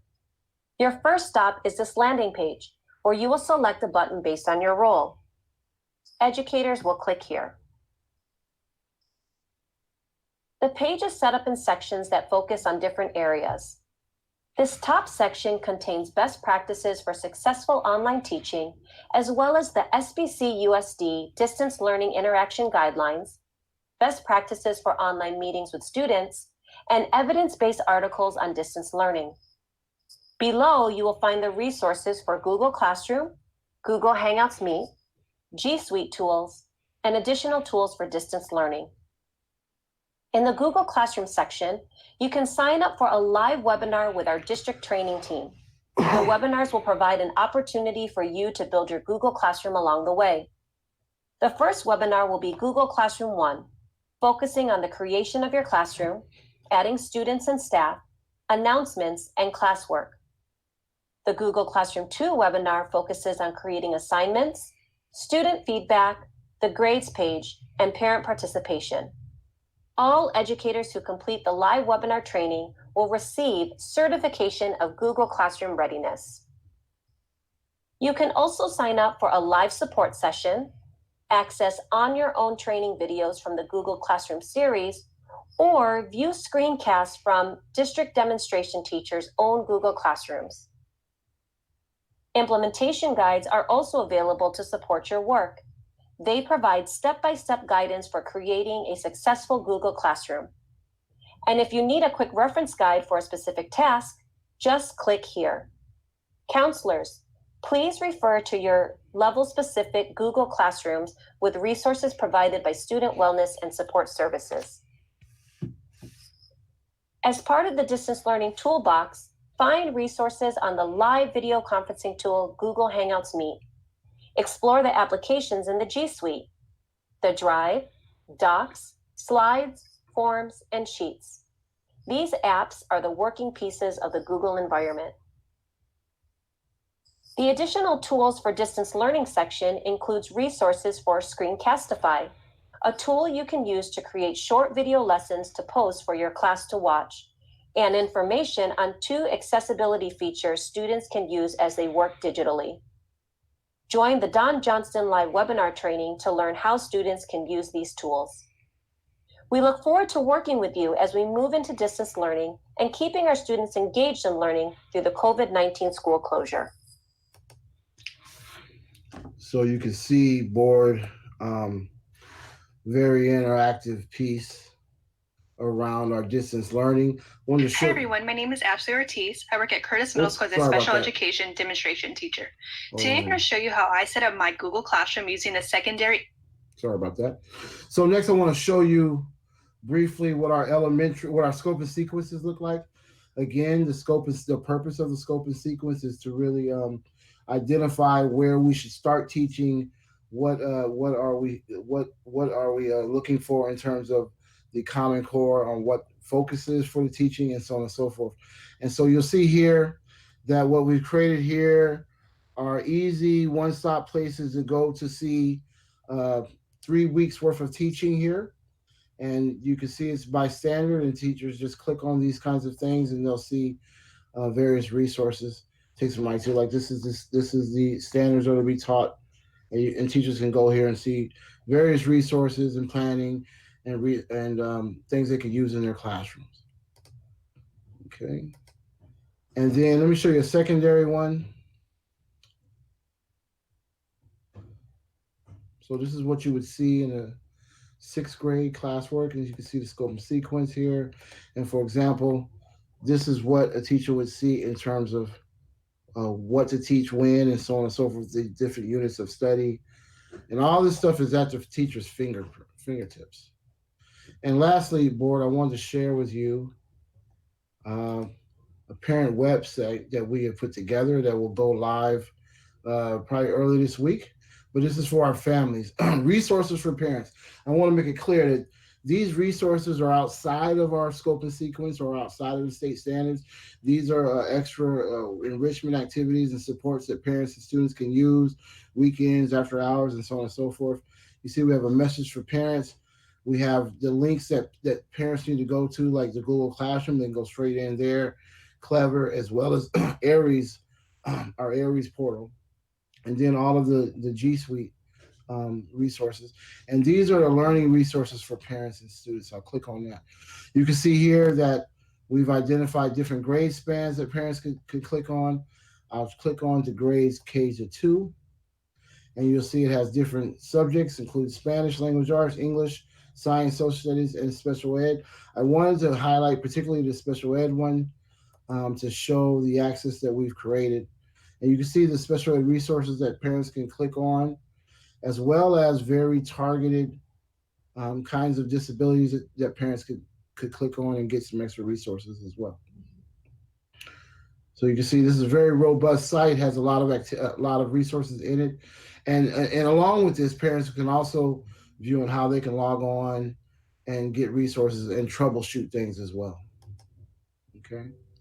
What I want to show the board now are the actual training schedules that teachers are signing up for right now. You can see this is the current 2 weeks that we're in.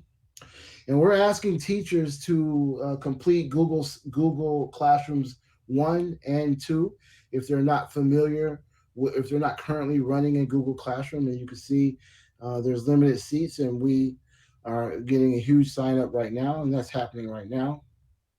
You'll also see our demo teachers that are currently using Google Classrooms have offered their services to do much more in-depth training, more like office hours is what we're calling it.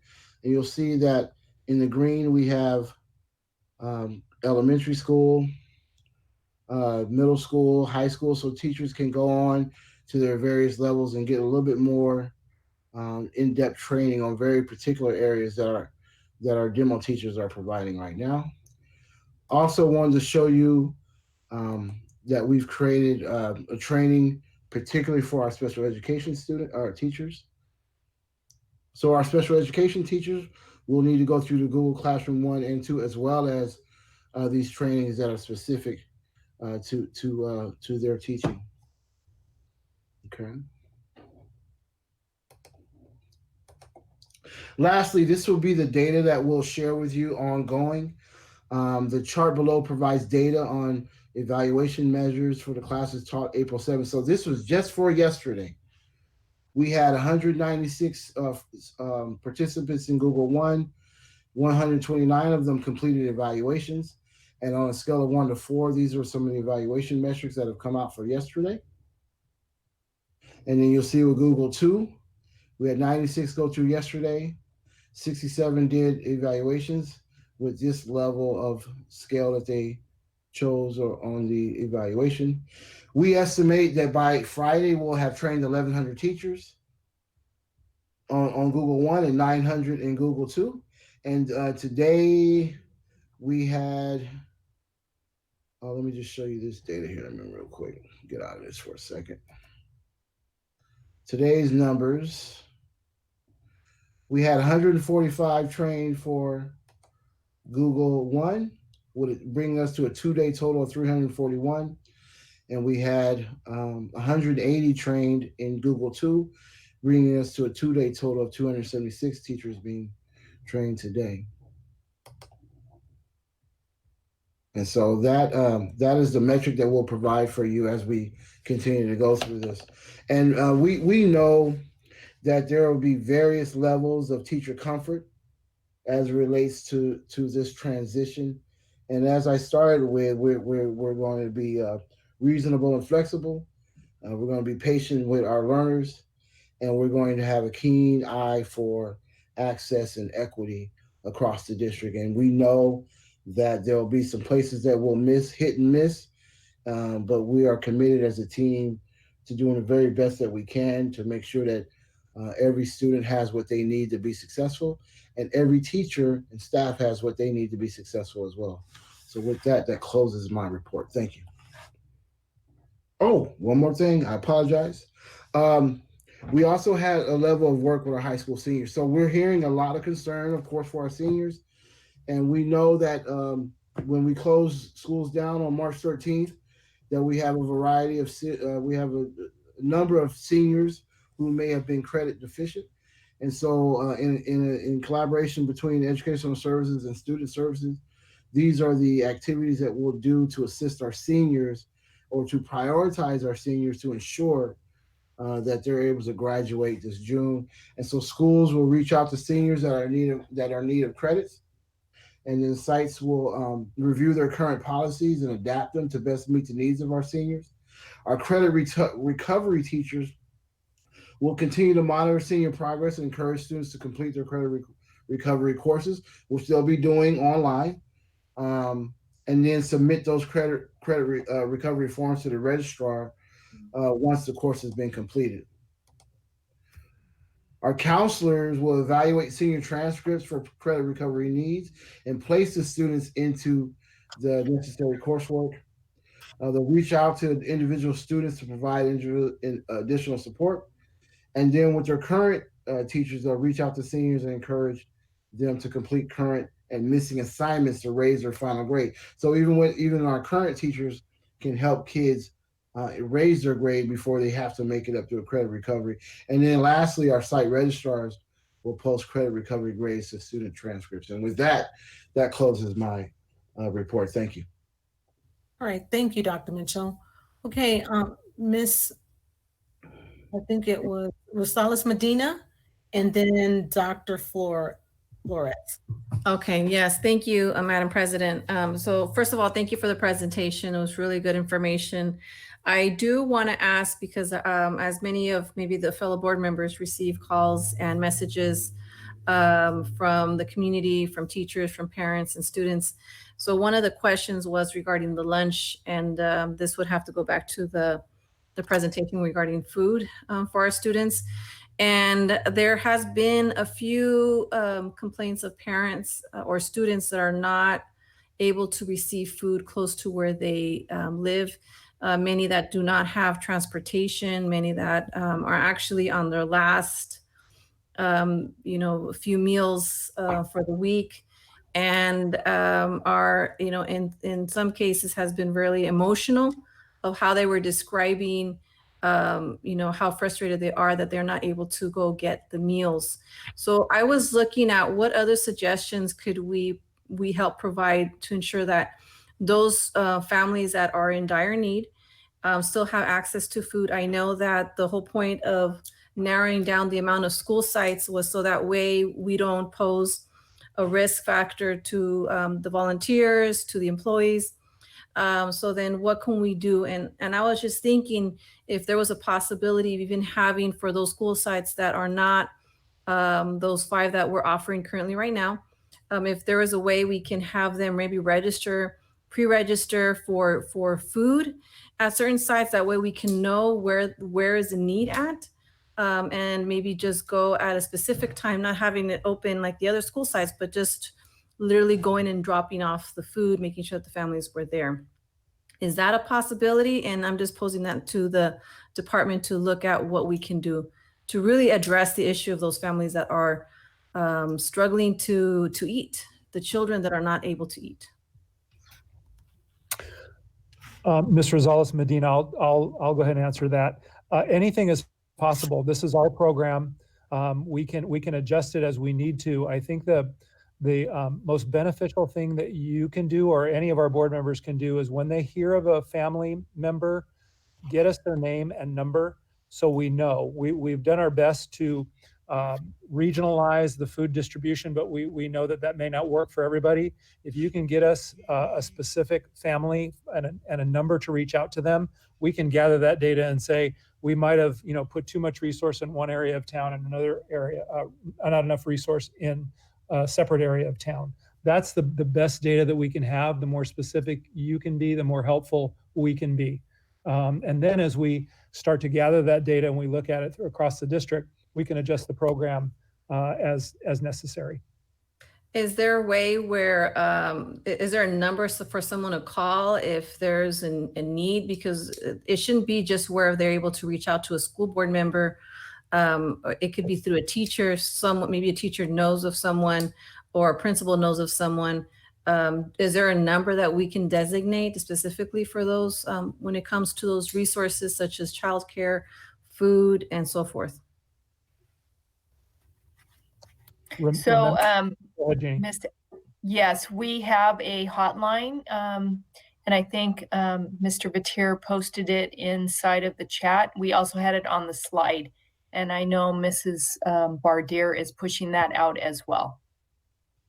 That number is 909-381-1224, but it is posted and we're sharing that on social media.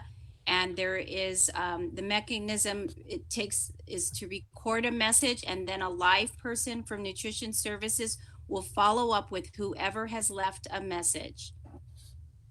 Thank you for that clarification, so that way families can know. And also regarding the high school, I know that there was a great presentation with what we're trying to do, and this is not an easy time for our seniors, but has there been any issues pertaining to students who want to apply for college? Has there been any restrictions that maybe we can look at supporting? I know that there has been some concerns that if we, unless the colleges are on board, I don't know if there's any updates regarding that when it comes to high school seniors. Yes, there are a number of changes happening at the college level. They are making adjustments to help our students get into the next level as well. Our people are staying abreast of all the changes that are coming out of the CSU and UC system, and our counselors are being briefed as well. So we are on top of that, and we are managing that on a day-to-day basis as the information comes out. But we are making sure that our children do not miss any opportunities to go on to college. And will the counselors be connecting with the students on I'm not sure what that would look like on a regular basis, on a weekly basis, just to keep up, or maybe monthly? I'm not sure what that would look like. Dr. Perez? I can address that, yes. So on that final slide that Dr. Mitchell was sharing, the counselors specifically will be reaching out to their seniors as they're our most critical concern right now. We expect that they will also be reaching out to other students, but specifically the seniors, as time is of the essence with them, with relationship to graduation and transition to their college and work opportunities. Okay, great. Thank you so much. That was it.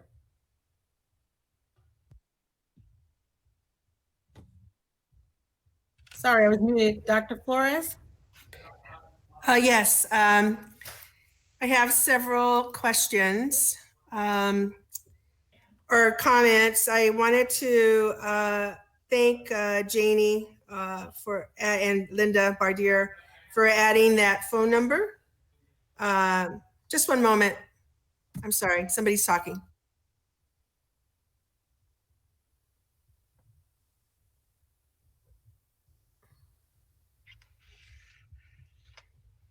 Sorry, somebody was on the phone. I'm sorry. And I'm also concerned, like Ms. Medina, because I know you added another school, but I'm still concerned with the West Side, with Rio Vista area and the Salinas area. I know you said they could go to Muscoy, but I'm still concerned for the parents in that area and Martin Luther King School. So I hope that our parents are able to, use this number to let us know, because we have a lot of parents and kids in that particular area. And then Dr. Perez, I wanted to ask you, is our hotline still functioning in terms of mental health, suicide watch, etc.? Yes, thank you for that question. Actually, it is, and Ms. Bardier has replaced that in the more prominent rotation on our district website, so that it's got a pretty prominent place there. So families, when they go, they're able to see that, and it's not, kind of packed in behind other things. Okay, and is it being used? Do you happen to know if it's still being used? Yes, we do get calls and through the line and still getting things through referrals. That all of that is still happening, and I will continue to report to the board that information ongoing. Okay. All right, thank you. Then the next 3 or 4 questions are for you, Dr. Mitchell. Thank you for your presentation. It's a big lift. I commend all of your committees, the 5 committees that are working. I have a few concerns. I wanted to ask about the TK and K and first graders. I know that I worked a lot with TK and K and first grade teachers. And so are we providing printed materials for them? Because I don't know if they would be able to, I know that they are able to use devices like, for Imagine Learning programs, for some of our, Footsteps to Brilliance, and also Myon. But I'm wondering, are we going to provide packets for them instead of just having like digital teaching and learning? At this point, it's not in the plan, but we did make sure that we're reserving for our K-1 students the use of iPads, because they're just from a tactile perspective, they're better. But I can certainly bring that consideration to the group. For printed materials, you mean, for them to do? Yes, I'll bring that consideration. And I only saying that because my granddaughter, as a kindergartner and first grader, is very used to her packets and knows that, you know, what she has to do and et cetera, et cetera.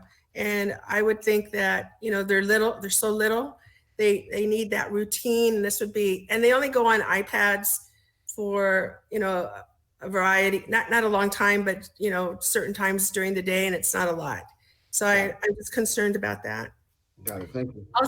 Also, I'm really glad that you have differentiation, especially for our ELs. And I know you had to go through it very fast, but it would be wonderful to see, you know, just a little smidge of something that we have for our ELs in terms of what, you know, you've created for them. I'm particularly concerned with our high school ELs because our success is not very well. I mean, we don't have very high success in our LTELs graduating from high school. So I'm really concerned about that. So have we developed or have they developed units or things for them?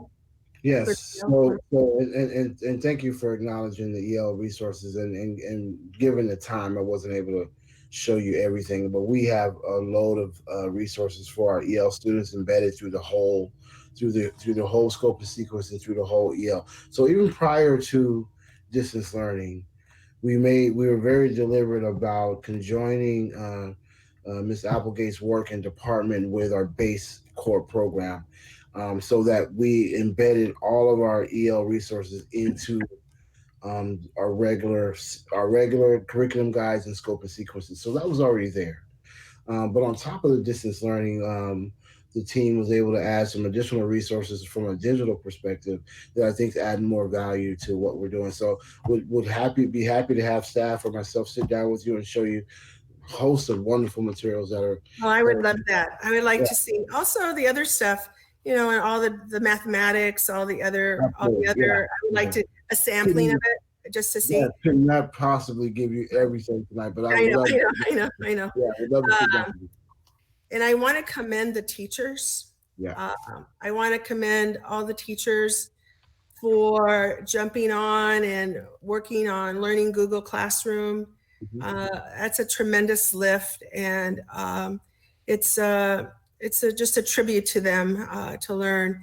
I know when I was learning distance learning at the university level, it was, you know, trial and error. And I think we've gotten a lot better in terms of that. And I'm glad to see that you had that hub. What did you call it? For the resources, the website where they could learn Google Classroom. What was the name of it? Yeah, the training platform. Yes. Yeah, the training platform, but you called it a hub. Yes. And I noticed that President Alcala mentioned that they still had some things to deal with in terms of synchronous, and I saw on there asynchronous teaching. Yeah. And I recall that my students preferred that I present, you know, first tell them what were the goals and then present, you know, through video or PowerPoint. And then the synchronous part was their questions. Yep. Where the kids would ask, but my students were able to ask questions. And so the questions were live. They did not like it when I was presenting, how would I say, live, right? When I was presenting live, they wanted me to, you know, do it like a PowerPoint or else use videos and then come back. And then we would, you know, of course, they would write their questions and stuff, but we would be able to answer them that way. So I don't know if you guys have looked at that or at the pros and the cons, because I like to go into the hub and see if they've given pros and cons to that. And I have to tell you, I've been on some, I mean, I'm old, okay? And I have discipline, but I was on a 2-day call or video conferencing, right?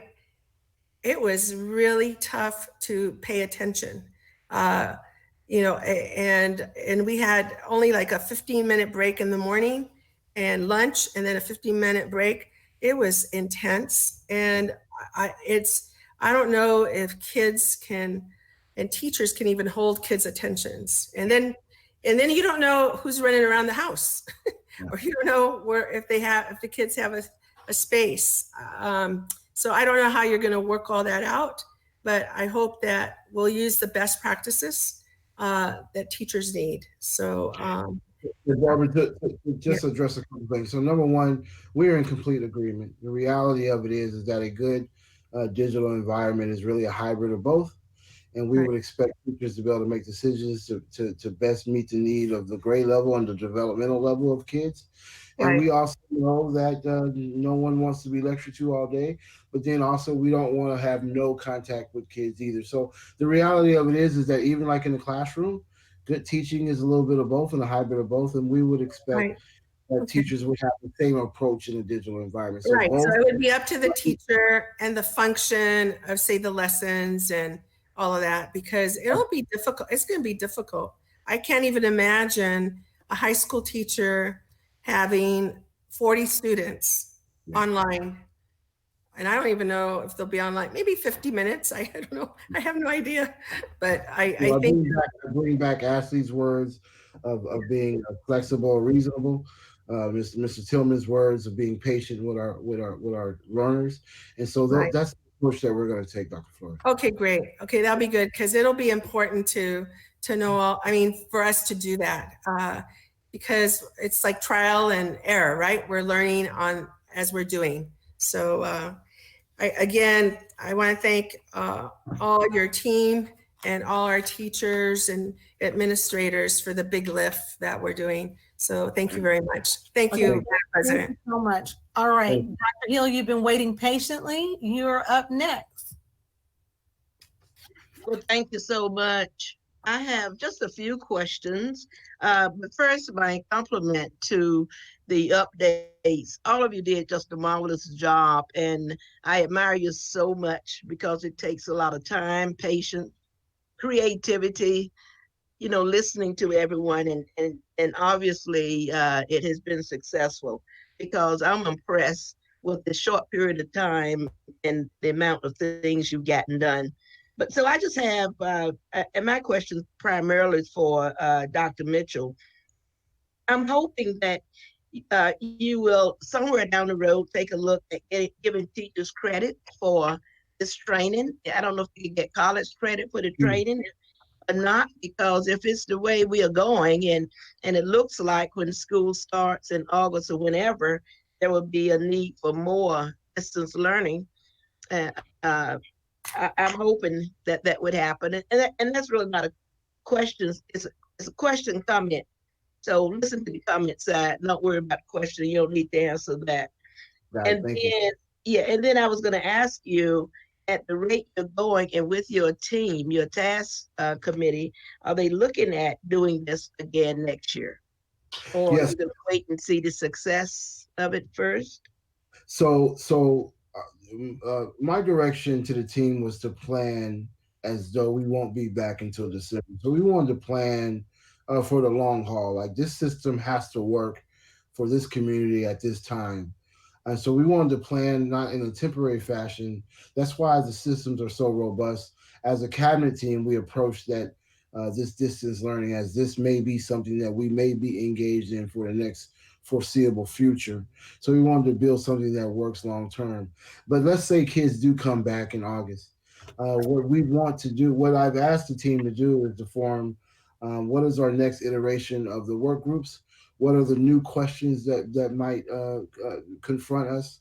What pieces would we continue on in terms of distance learning if kids are back at school? For example, there's an opportunity for dual enrollment at our colleges.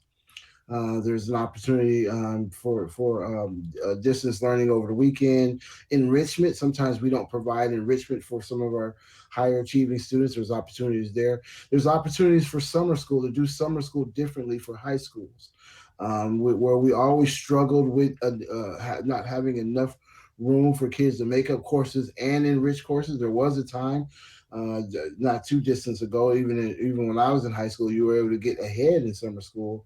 Now we've been so limited with our staffing and budget that we've only been able to provide credit recovery. And so we can get back to those kinds of things. So there will be aspects that we bring forward, even if kids come back.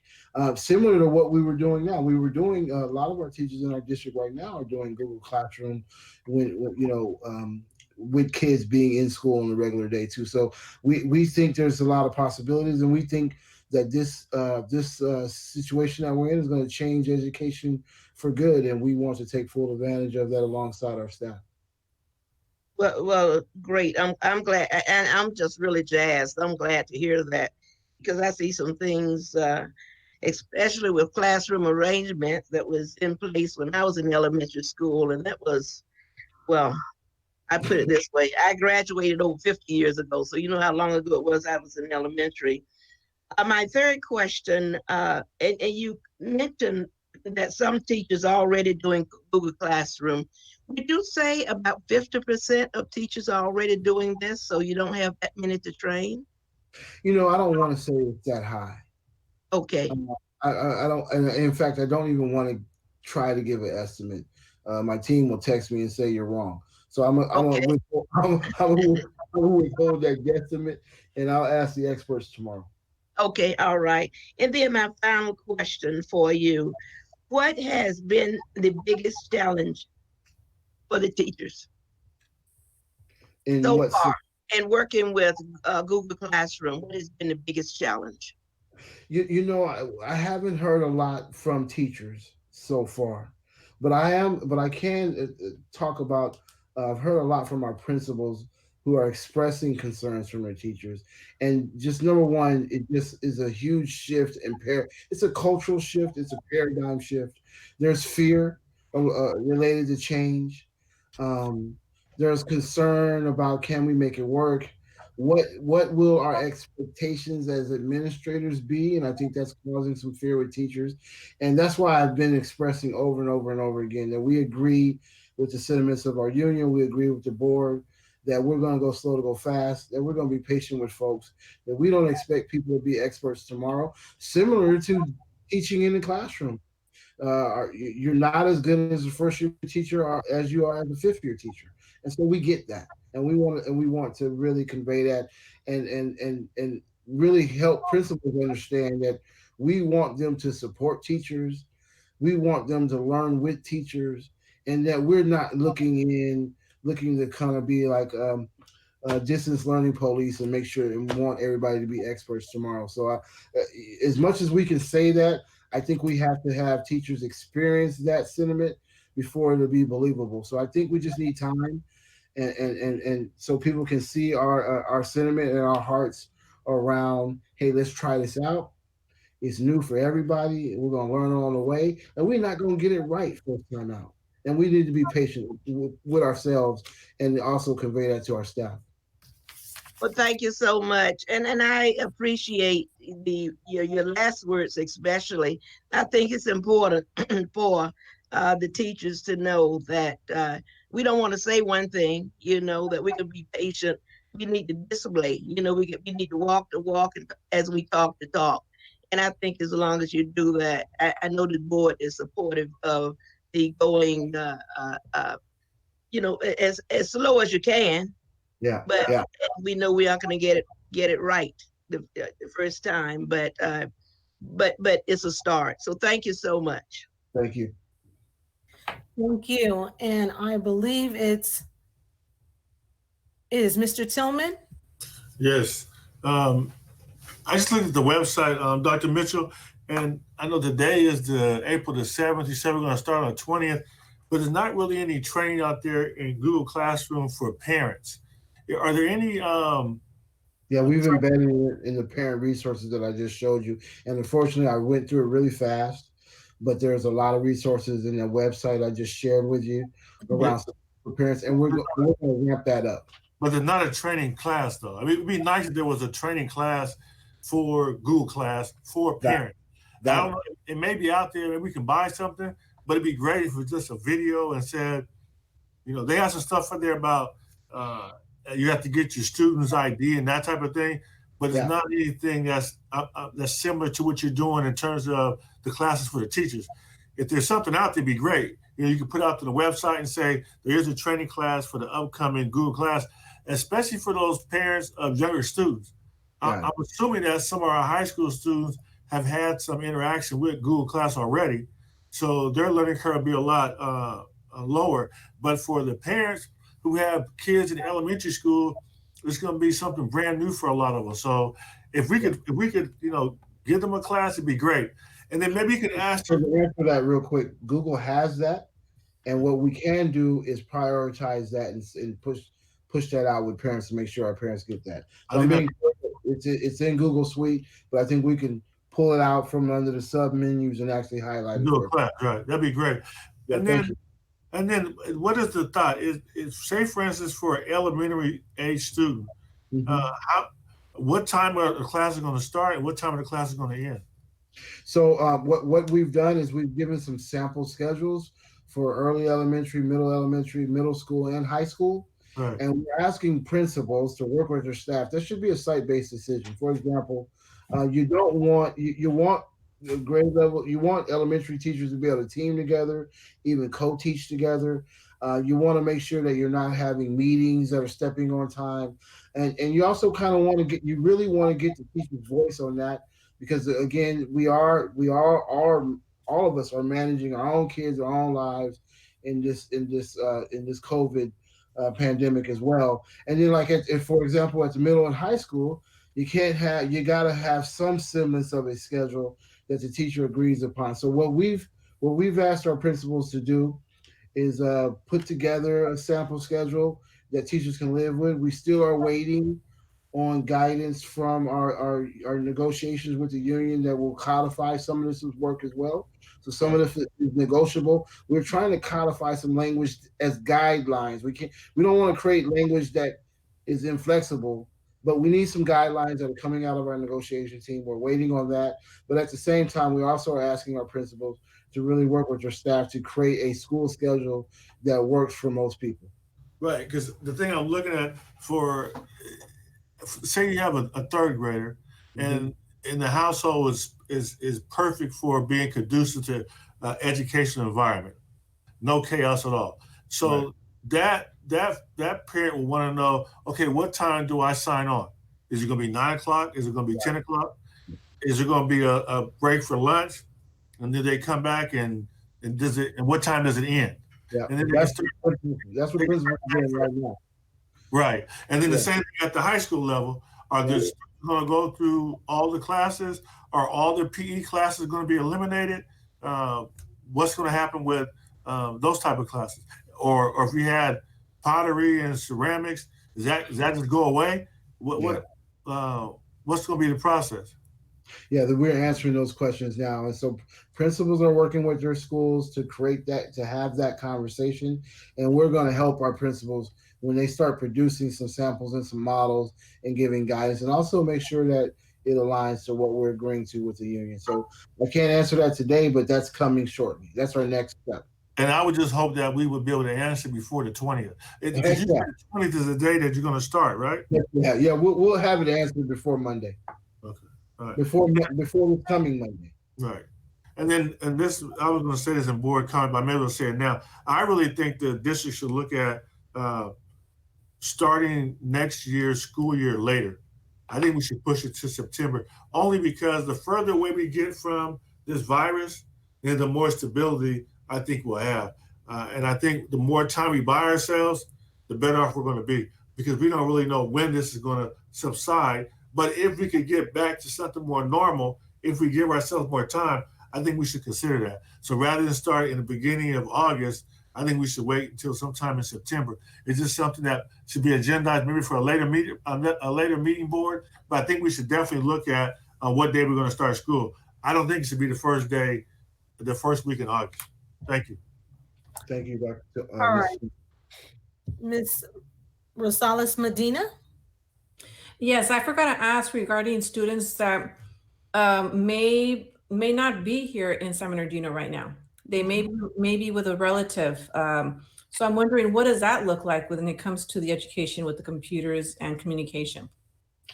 Those kids would enroll in our schools and we'd get them set up. No, meaning that they're students of ours, but for some reason, if they're at a relative's house and they're staying there during the COVID, so I'm just curious on what that looks like. If there's students that are not currently in the district, but yet are students of our district.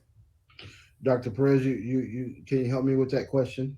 Sure. So I think I understand it that, so if actually Mr. Tillman gave a perfect example of his nephew. So he's a student of ours, but he's not necessarily in our district right now. That's the beauty, I think, of the distance learning, is that they're still able to have that education and ongoing learning experience, because we are providing that that learning opportunity via distance learning.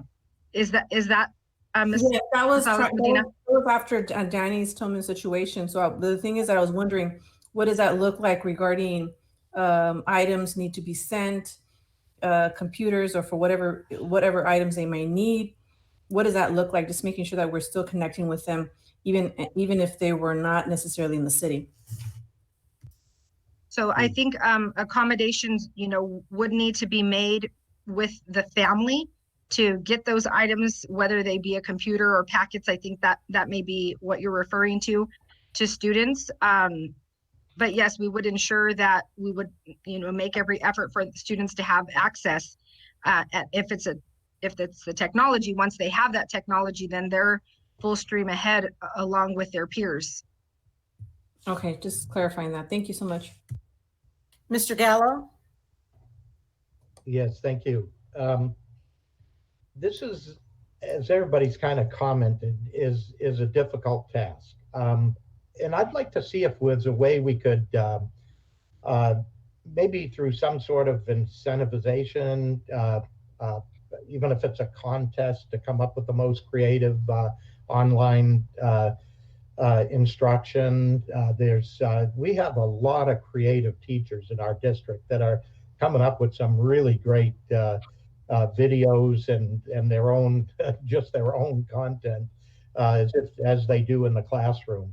And it might be a good thing to figure out how we can share these kind of great lessons that teachers prepare as well, with other teachers in the district to, ensure that quality instruction is able to be passed around, similar to how we've instituted and set up our demonstration classrooms. And there may be some kind of incentive that we could figure out on how to do it. And I know like an industry, they've it's kind of PowerPointless is how they've attributed the PowerPoint presentations that are so boring. You're putting rocket scientists to sleep, if that were possible. So coming up with some creative ways on what students are watching, just watch the YouTube stuff, and it's a lot of content jam-packed into a fast-moving, fast-paced environment, and then they can replay it and replay it and replay it. And I think those are important kind of elements that we may want to build into this thing, because it's a whole lot easier to critique than it is to create. Creating this content is difficult. I mean, there's a lot of resources, as Keenan shared with us. Appreciate that, Keenan. Well, the entire team. I know you guys have been working on it. Great, but perhaps an incentive is, way to incent our teachers. And we've got innovation awards. Maybe we could come up with the most creative content award or something like that. And kind of celebrate the great work that some of our teachers are doing. So, my comment. Thank you, Mr. Gallo. Great comments. And we're taking that into consideration. All right, Dr. Flores. Yes, I just wanted to, respond to Mr. Tillman and Abigail, Ms. Medina, and Mr. Gallo's comments and stuff. And this metaphor captures what we're doing.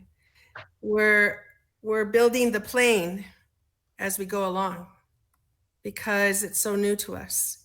And so we need to also provide space for the creativity of our teachers, because I agree with Mr. Gallo. We have incredible teachers that can build, and create different ways of teaching and learning. I also think that we have to be flexible. We have to, I know that my granddaughter's teacher reached out to her right away, to the whole class in terms of, to let them know that she missed them and so forth. So I have no doubts that our teachers are going to contact our kids, because I'm sure lots of them did already.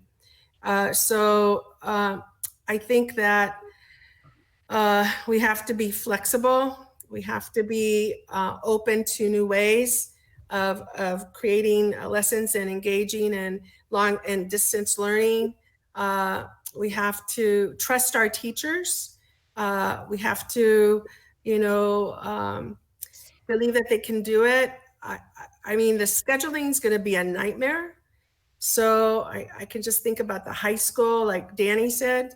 I mean, so the teachers are going to have to figure out, what they can do with the kids and when and so forth. So it's a big lift. And like I said, we're building the plane as we go along. So that's for you, Mr. Gallo, Pilot Gallo. So anyway, thank you very much. Thank you, board, for all of your comments. Let me double check. I think I got them all. I want to thank all of you for your presentations. They were good. They were thorough. I mean, again, as we are in this uncharted territory, as this word is constantly being used, that's where we are. But I think you guys are doing a great job. All of the voices are engaged. Just what Mr. Gallo had mentioned earlier, I know of schools that were already using Google Classroom and definitely are part of the list that Dr. Mitchell showed us, that they'll be lending some of their supports, because when it's done, once you've learned it, you move forward with it. We all know that there was a time when we weren't even familiar with computers and all of this other virtual things that we're doing, but it came a point in time when we had to step out into it, and we learn from our mistakes and we move forward. So I certainly appreciate everything that the district is doing. They're moving onward and upward, and they're raising a heavy lift, but it's all for our students. So we appreciate you and thank you. And we're here to continue to support you, because we don't all have the answers either, because this is brand new, but together we can brainstorm and do what's best for our students. So thank you. I want to thank Shane. Karen, are you there? For his patience. I know this was a lengthy presentation, and the next one will be a little robust as well. But if he is there on the line, I definitely want to dial back and hear his comments. This is Shane. Can you hear me? Yes. Hi, how are you? Good evening. Thank you, Madam President and the board, superintendents and staff. Thank you for listening to me.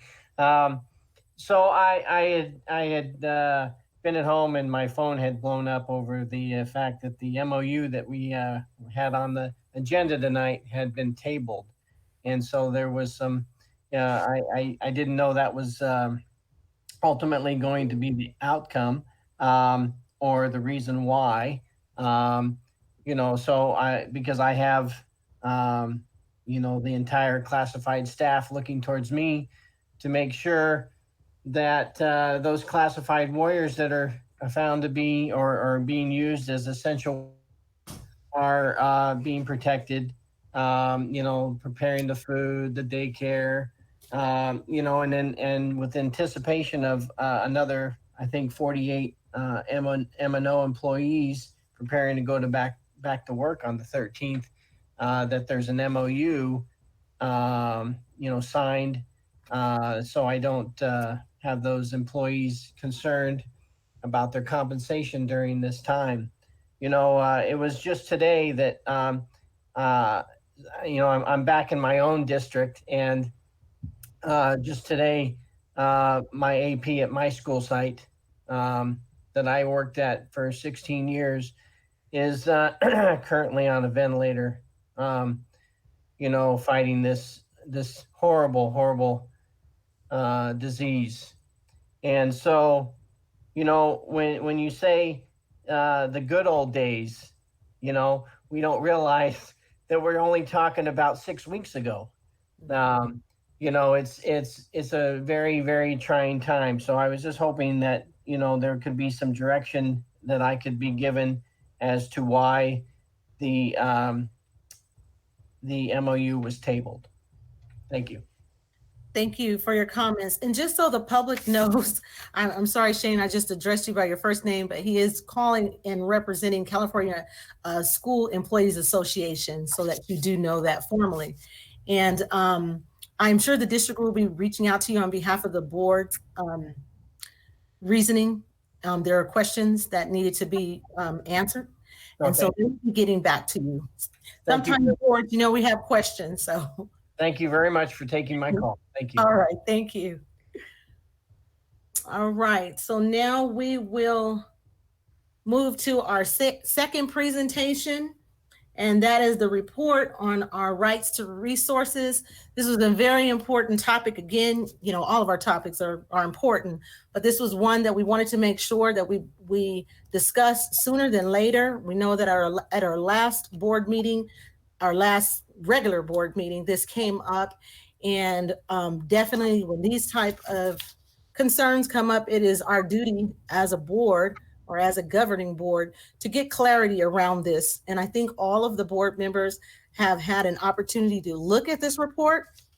And so now we want to discuss this report, and we will now turn it over to Dr. Volkermer. Thank you, President Rogers. President Rogers framed it very well in terms of what happened at the last board meeting. Dr. Flores bringing the report to our attention. Board, you asked that we have legal counsel take a look at the report and prepare an analysis. And so we have with us this evening Todd Robbins from the law firm of Atkinson, Andelson, Lawyer, Root, and Romo, who is prepared to share his analysis of the report. So we'll turn it over to Todd at this point. Hey, everybody, can you hear me? Yes. Okay, great. Sorry, I'm getting used to using the video platforms here. Then my camera's not working, so I apologize. Okay, so we took a look at the report from the public advocates who clearly did their work investigating some local school districts and their expenditure of supplemental and concentration grant funding. We went into, you know, great depth looking at what their arguments were, what their conclusions were, but most importantly for the school district's purpose, we looked to see whether there were any specific allegations made against the school district that we would need to remedy. And right now, you know, what it looks like is they are making some general observations about how school districts are spending supplemental and concentration grant money.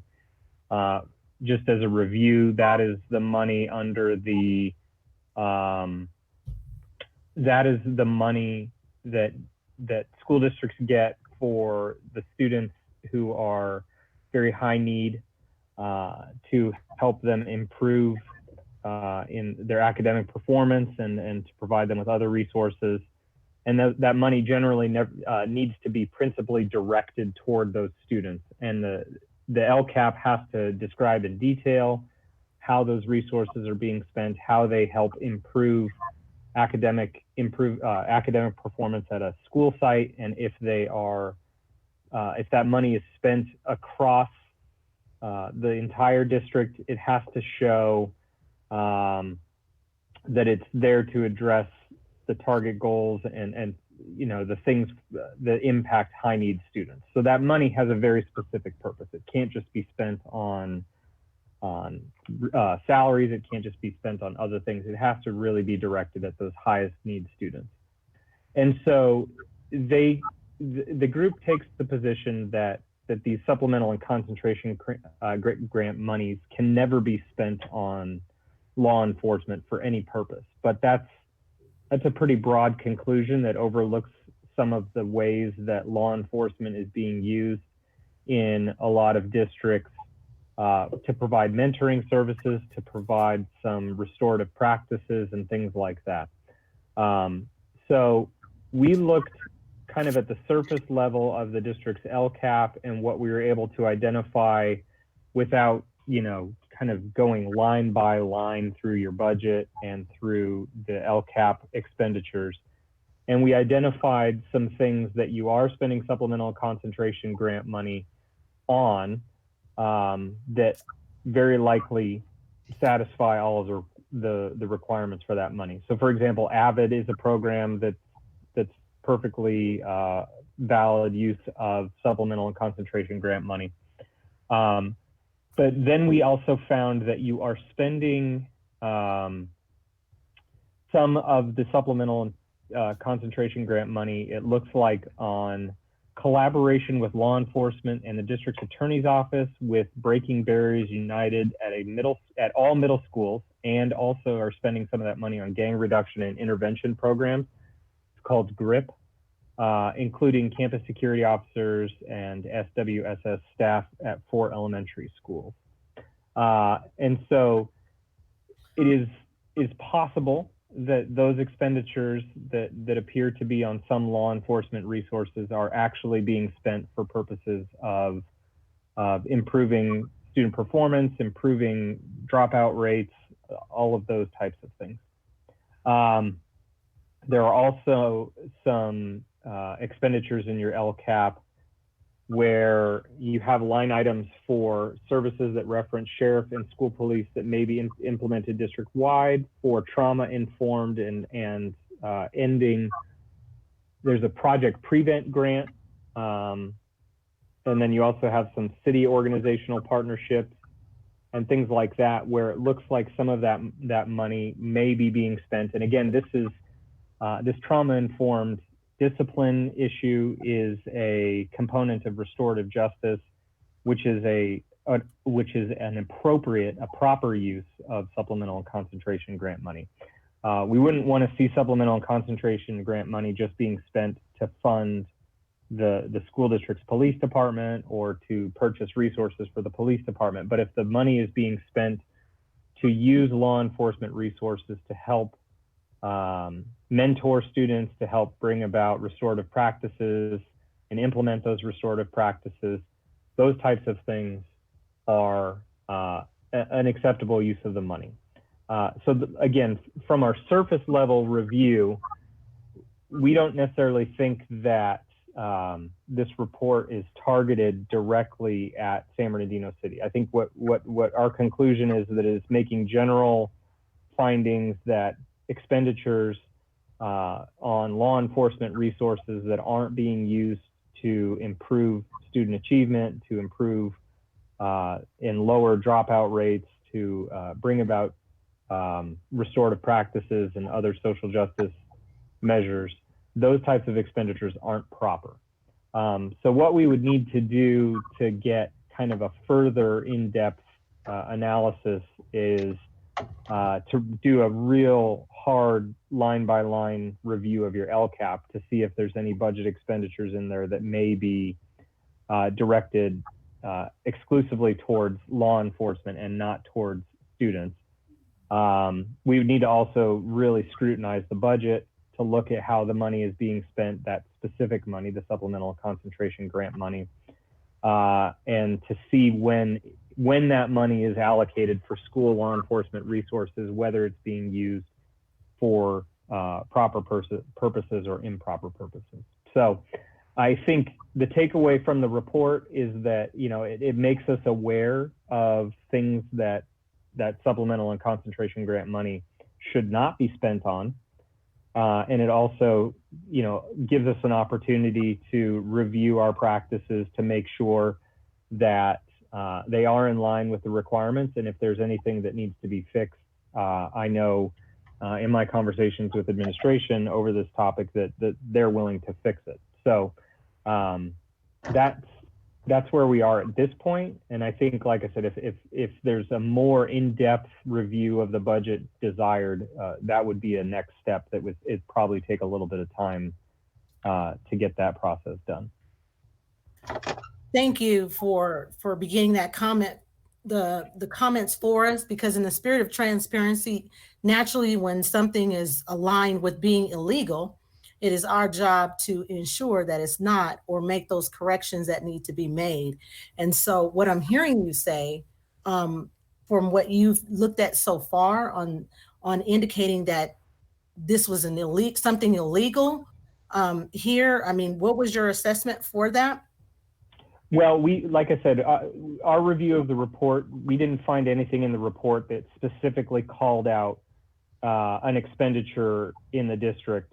It didn't specifically say what San Bernardino City Unified is doing here is illegal. It is just making a broad kind of policy statement that use of school district resources, and again, you have to remember it examined a lot of school districts, not just San Bernardino City, and use of supplemental and concentration grant money for these purposes is not allowed under LCFF. But again, they didn't target anything specific at all in your school district. And so it just kind of, like I said, it makes us aware that maybe we need to review our practices to make sure we are in line, but it didn't call anything specific that you're doing into question. Okay, that's good. And what you already mentioned going through, because I think this item is important for us to drill down even further so we know. Our first comment is Dr. Flores and then Mr. Gallo. Thank you. Thank you for your presentation. I'm the one that brought this forth because it was, unsettling for me to read that illegal misuse of supplemental and concentration funds, and that we were in there. What kind of upset me was what was written, that I quote on page 21, San Bernardino City Unified employs 40 sworn police officers, but we cannot determine whether SNC funds were used to pay for these officers because it is not listed in the LCAP. The San Bernardino City Unified School District LCAP reflects only 18% of San Bernardino City Unified School District's budget, which means a large portion of the supplemental and concentration funds are not accounted for in the LCAP. So that brought up a red flag. However, we were presented with a budget report as well, because the LCAP happened to be on the March 17th agenda. And on page 6 of the budget report, I'll show it to you, it specifies school police 9.5 million. And so my question is for our board and for our administration was to, like you said, itemize item by item, if we have, what have we done? Like you said, what have we used it for? What have we not used it for? And I want to preface that I support our police. I do not think that we shouldn't support our police. I think they're very good and they protect us. And but I also was disturbed or unsettled about the claim that we're illegally misusing supplemental and concentration funds. And these are attorneys. The ACLU and advocates are attorneys like yourself. Right. And so, like you said in the report, they couldn't find it, but then I found it because we got it that day, the budget. And so I personally, board, would like for us to itemize what we have, what we're dedicating the 9.5 million to, itemize it in terms of that. And if we are doing that, then we have to redirect that money and then go to our general budget where we can spend that money, whatever way we see fit. So we're going to have to readjust our budget. And so those are my comments for right now. All right, Mr. Gallo.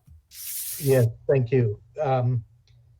My comment is similar to Barbara's, but I take issue with the way it was characterized as just kind of a broad concern and stuff. This is basically an outright accusation of misappropriation of funds. And I think the board, it's incumbent upon the board to call for an evaluation of exactly where those funds are being spent and what they're being spent on. And you guys know I'm a big supporter of our police department, law enforcement, especially in developing relationships with our youth. You know, we've developed an entire youth court, a positive tickets environment, a lot of things that are helping our school culture and things as well. And so, you know, I have confidence that we would be spending it appropriately for youth services. But I'd like to know that and prove to the public that this is what we are spending our funds for, and that there are appropriate expenditures for our police department for these positive reinforcements and supports. Thank you, Mr. Gallo. Actually, you know, make a motion that we actually agendize this. I think we could commission a study of this, certainly. I'm not sure we need it. I don't know. I guess it is agendized, so we don't really have to agendize it. But I think the next step, Mr. Gallo, will be to make sure that we get the itemized, as yeah. well, indicated. My recommendation would be to make a motion to that effect. That we, get a full evaluation and analysis of the expenditure of those funds and a report back in public as to what that's being done. So I'd make that motion. So if we need a second on that, do we want to go ahead and do that? I second. Okay, we have a motion and a second. Can you please repeat the motion? Because I'm not sure what it is. Sure. I was basically calling for an analysis to be performed of the budget uses, the allocation. The 9.5 million? Yeah, well, okay, whatever the number turns out to be, that's okay. And it's part of as part of our local control funding formula. Call for discussion? Yes, I will, but I want to make sure we got the first and the second. Karen, you captured that? All right. We are now in the discussion. Let me make sure I didn't skip over. Miss Medina, did you speak? No, I haven't had a chance. Okay, go ahead. My question, I mean, I agree with, that's why I seconded with looking at that, looking exactly of where that money is being spent, how it's being spent. But I'm also concerned with the fact that it went to the county and nobody saw anything wrong with it. So I want to also look at who are either through agencies that we hire, how are they overlooking some of these? They could have brought this to our attention.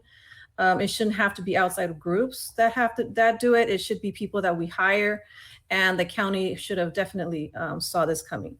At least let us know, okay, this is the red flag. Just clarify certain things so we can make sure that we're doing what's right. Thank you. And then it was Dr. Flores and then Mr. Tillman. Yes. Can you hear me? Okay. Yes. I wanted to add that you probably, what's our attorney's name? What is your name? I'm sorry. Todd Robbins. Todd Robbins. I would like also, I mean, they did the legal analysis, ACLU and public advocates. Yeah. I think that it would behoove you to also look at what their legal analysis was. And we did that. We prepared a memo. And You've already asked them? You already asked them? Well, we did an analysis of their report. No, I'm asking you to ask for their legal analysis. Oh, well, that might be attorney-client privilege information. So. Oh, I see. So I'm not sure. So I guess we should ask them for their legal analysis. We can try. No, us as a board. Right, you can try, but again, it's likely going to be attorney-client privilege information. So I'm not sure, since they're not a public agency, they don't have a request for public records obligation like you do. So I don't think that they would be necessarily willing to turn that information over to you voluntarily, but you could certainly ask them. I think from what I am gathering from this little bullet point that references San Bernardino City, what they're basically asserting is that the absence of evidence in the LCAP is evidence of misappropriation, which I think is a faulty conclusion. And I think, if Janie's on the line, she might be able to speak a little bit more about the review process of the LCAP and how that works. Well, we just made a motion and seconded to, review our LCAP expenditures.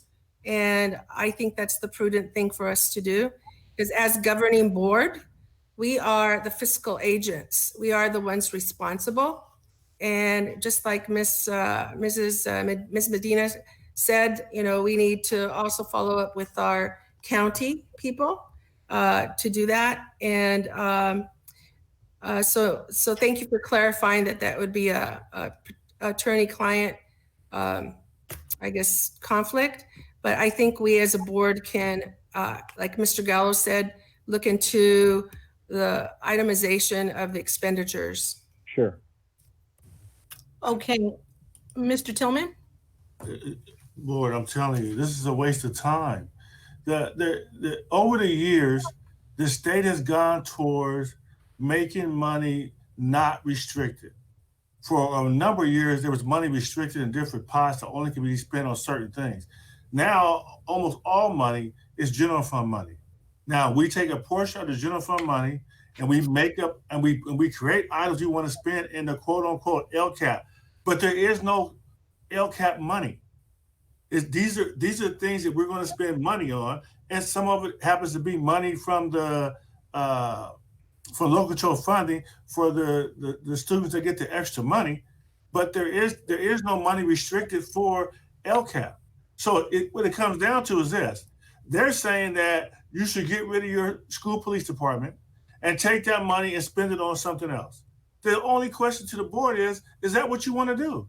If you don't think that the school police is providing what I think is a great sense of security and safety, when we make a phone call, we don't have to depend on the city's police. And when the city went through bankruptcy, there were times where the whole city had 3 police to cover the whole city.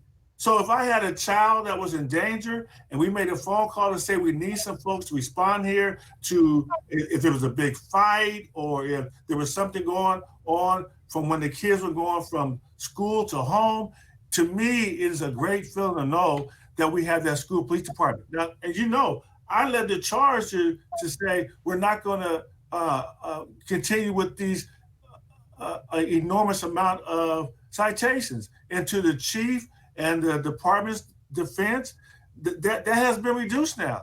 But do they play a huge role in terms of providing safety for our district? Yes. So the only question is, do you want to have a school police department or don't you? It has absolutely nothing to do with how the money was spent. As soon as they mention that you spent LCAP money on something, the argument is over. Why? Because there is no such thing as LCAP money. You have local control funding formula, which took the place of your basic Prop 98 money. Even Prop 98 still exists, but there is no money set aside for LCAP. So it's not as though you have some LCAP money that you spend on something other than what they deem, quote unquote, something that is an LCAP expense. It doesn't make any sense. And this is my challenge to them. If we're doing, let's wait until they sue us. Or if we're doing something illegal, have them come arrest somebody. It's not going to happen because they're just talking. The only question is this: do you want a school police department in your district or do you not? That's what it comes down to. There's nothing to do with LCAP, LCFF. You're wasting your time on making a first and a second and doing any more with this. It's a waste of time. Trust me. Thank you. But in this, again, as I prepare for Dr. Hill, in the spirit of transparency and what has been put out there, we need and have to respond. Dr. Hill? Thank you, Madam President. And I just want to briefly ask Mr. Gallo if he's willing to amend his motion if we move forward after Mr. Tillman's statement. And I'm in agreement with Mr. Tillman, but if we do move forward with taking a look at the $9 million for school police, we might as well use the time to look at everybody that we've allotted funds to, and maybe we need to take a look at others as well, because I would hate if something happened and yes, you need to pull the $9 million out, but sure don't want to leave somebody in there that's getting sums of money that's not having any impact on our kids. So I guess out of fairness, I'm just wondering if you'd be willing to not only look at that, but just look at all of our allotments of funds. Yeah, well, let me comment on that, Dr. Hill. And I'm going to ask Barbara a question. You pulled that off of page what of our budget, and it's called what? What was the $9 million for? Was it listed under LCAP? Do we report that as an LCAP expenditure? Just how was that characterized? Maybe Janie could respond. Mike, it was in the budget that Janie gave us. Yeah, I don't have it in front. Okay, and it was under schedule of supplemental concentration programs as of January 31st, 2020. Yeah, and it was on page 6. Yeah. On page 6. Yeah, thank you. And that's where I got it. Okay, great. Can I ask Janie to respond? And is that our allocation out of LCFF for the LCAP purpose? Hello, Mr. Gallo. Okay. Go ahead, Ms. Rogers. No, I was calling you on. Thank you. Okay. Mr. Gallo, that is our allocation for our school police. This is tied to safety and a number of other things that I'd like to have a conversation with Terry and Janet on.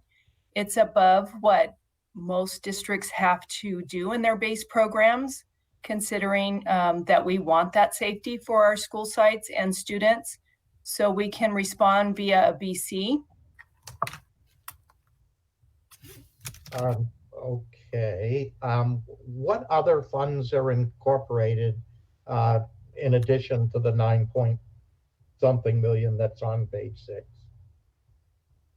I'm trying to get to Dr. Hill's question. Would we modify and should we be looking at all of the expenditures? About $500 million. Of supplemental funds, huh? The supplemental concentration is just under 140 million. We can provide you the schedule. It was in the budget book. So Dr. Hill, are you saying we should look at the 140 million and do an analysis? Or I'm sure we could just print it. I'm sure we know what it is, where each of these allocations are. Is that what you're suggesting? Well, if that's the route, if we're going to vote to do it, I figured we might as well do it 100%. But I'm pleased with the comments from Todd that we have not done anything illegal, and I'm really pleased with that. But if we go with the vote, I would like for us to take a look at other expenditures as well. So I think next up again is Dr. Flores. But again, board, remember, we were dealing with one item as of right now. That is the issue that's at hand. What the motion that Mike made is to look at that line item and have it broken out. Now, moving forward, if we want to look at other items or make that a new policy, but when you do look at it, and for those of you that don't remember it, you can go online because it's there on our website and you can pull it up and you'll see that, the large item is there, but it's what I really want to do in answer to Margaret's question, I think, is to maybe amend the motion to say I want an analysis as to whether or not the accusation is founded that we misappropriated funds. Mhm. That's really the question I want answered.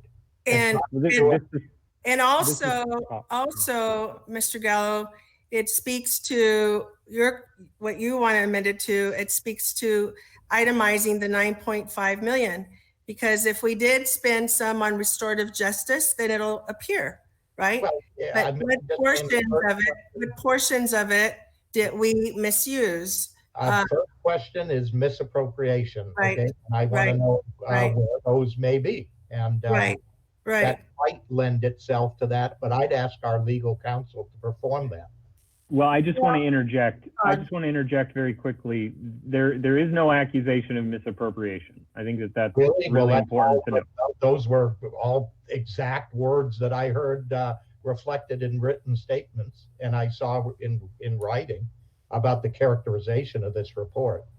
Yeah. Well, the report, the bullet point simply says that, quote, we cannot determine whether supplemental and concentration grant funds are used to pay for these officers because it is not listed in the LCAP. The district's LCAP reflects. So Todd, we need to know what the 9.5 million is dedicated to. Correct, but that's not an accusation of misappropriation. No, but it is. Look, I heard the public comment, I heard the rhetoric, I heard all of the stuff, I've heard the emails for which the report was attached to, all of them implied and certain, not implied, stated overtly that we did something wrong. And I want that evaluated by our legal counsel. I call for the question. That's my. I still have a comment. We still have other people in line. Ms. Rosales Medina, and then Dr. Wyatt. And I just want to mention, I disagree with what Mr. Tillman was mentioning regarding the police.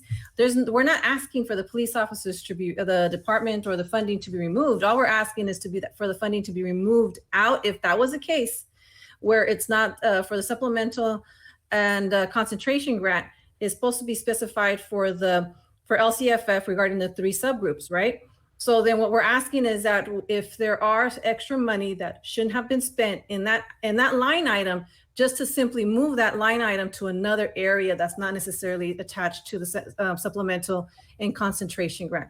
It's not what we're asking. We're not asking to eliminate the whole department, no more funding. So it's just allocating, making sure that if we're spending it right there in the concentration piece, that then we have to move that into another area of funding.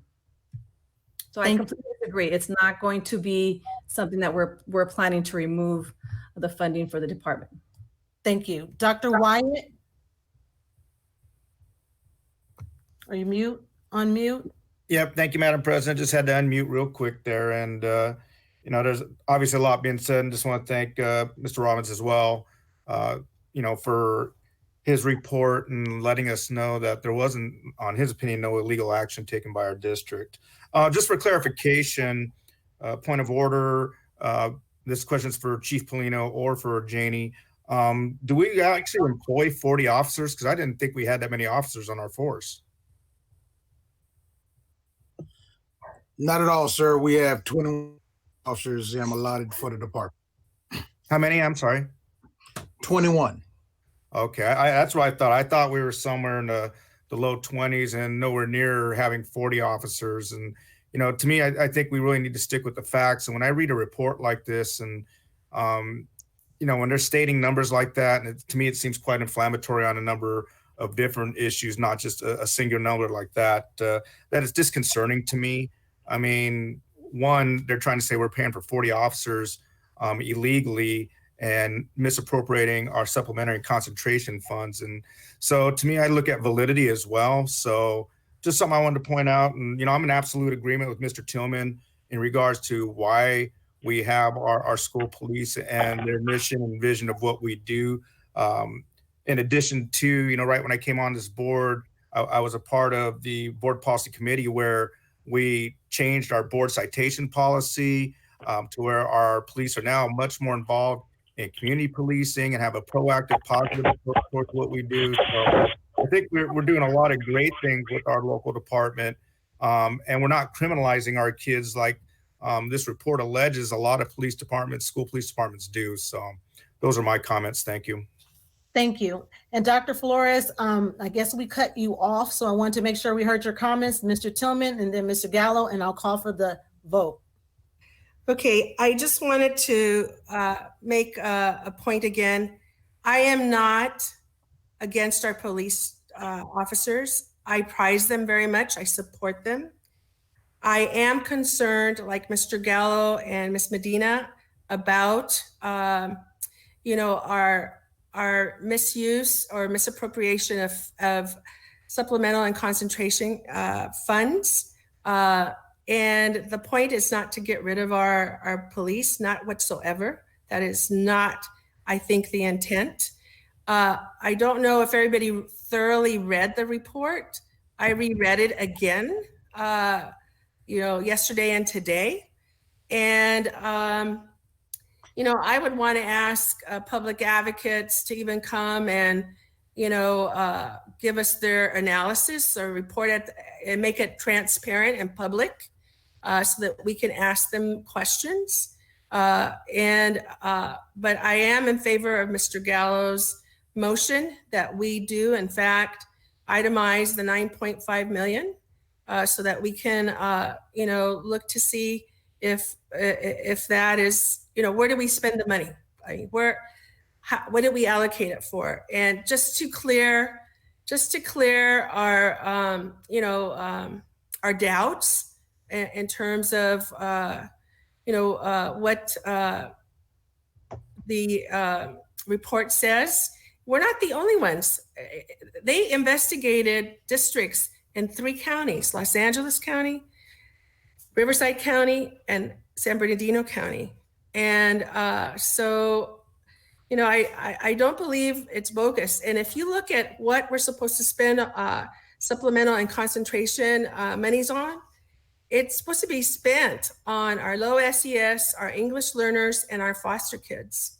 And so that's the supplemental part. The concentration part, I think we can use for other things, but the supplemental is clearly in the law, what we're supposed to do. Thank you. Thank you, Dr. Flores. Mr. Tillman. Yes, the concern I have, the initially what spurred this was Dr. Flores held up the report, and she said that the superintendent broke the law, and he had some grant money, and he took the grant money and he spent it on the school police, and these folks are saying that he broke the law in doing it, and that's why he left the school district. That's like the weirdest conspiracy story ever heard in my life. But here's the thing. I did not say that. Well, go back and look at the tape. I even got an email here saying the same thing. I said I hold you responsible if it's so. Okay. Well, I had an email from somebody saying that the reason why he left is because some money was misappropriated. But here's the thing. So we asked the question, Mr. Gallo, you said you wanted your legal counsel to review to determine if we did anything illegal or inappropriate. You've done that already. That's what the guy just told you tonight. So my only point is, so what are you continuing it for? The bottom line is this: do you want a school police department or not? If you read the story, they talk about Pomona, because I got the email here from ICUC. They have a story about this. The people in Pomona said that that they shouldn't use school district money to pay for school police. So somehow they switched how they spent the money, and they got some money to pay for something else. It's the most confusing thing in the world. The bottom line is this board spends the money on what they want to. Do you want a police department or not? It's not. It's just that simple. So to go on and do more discussion about it, and you can. That's if you guys want to. But I'm telling you, we're totally wasting our time, and I'm really scared because you guys are empowering these people who just make up stuff and then we jump. It's no different. I didn't go to the last meeting because there's this new group called the superintendents, and they say something, and we have to have emergency meetings. The board is empowered to make decisions for this district, nobody else. We make decisions to support a school police department. That's it. Either you want the police department or you don't. You already asked the question. Have we spent any money inappropriate or illegally? The answer is no. So what else did they talk about? Okay, thank you, Mr. Tillman, Mr. Gallo, and then we're going to take the vote. But to be clear again, is to address the line item and this line item only. Yes, I listened very carefully to what our attorney said, and he did not say it in those terms, that we didn't do anything that is misappropriation or whatever. That is not what I heard. If that's what he said, put it in writing and let me have it, and let the law firm stand behind that. That's all I'm really asking for, is our legal opinion on this. And that will, as he indicated, that might mean he would have to take a look at in more detail the expenditures. That's what I heard. So I did not hear that we didn't do anything wrong or the funds weren't spent inappropriately or inconsistent, or that was inconsistent with the supplemental funding and concentration funds. Then I want to ask Janie a question. What's the percentage of our students that fall into the supplemental and concentration percentage? Yes, Mr. Gallo, it's 90%, so we can do district-wide actions. Right. I just want that emphasized. Maybe you could repeat that again, Janie. All right, are we ready to take the vote? All right, Mr. Gallo? Yeah, let me, and I think Barbara recharacterized my my motion to say that I'm calling for a budget analysis and things. I modified that to basically get a legal counsel's opinion, a formal opinion of the expenditure of for our supplemental and concentration funds, that they were spent appropriately. So you Is it modified for the 9.5 million, or is it for everything? I'm saying just in general, whatever is supposedly misappropriated, characterized in the report, and that's what I want to know. Okay, is there a second? Is there a second? Board President, this is Todd Robbins. Can I speak? Yes. So I just want to go back to say that how Mr. Gallo characterized my comments is correct. I didn't conclude that the district's not doing anything illegal. My conclusion from reviewing the report are there are no specific accusations against the district. They make general statements that are not backed by any evidence. And he's correct by saying we would need to review everything in a lot more detail to reach conclusions about how things are being spent.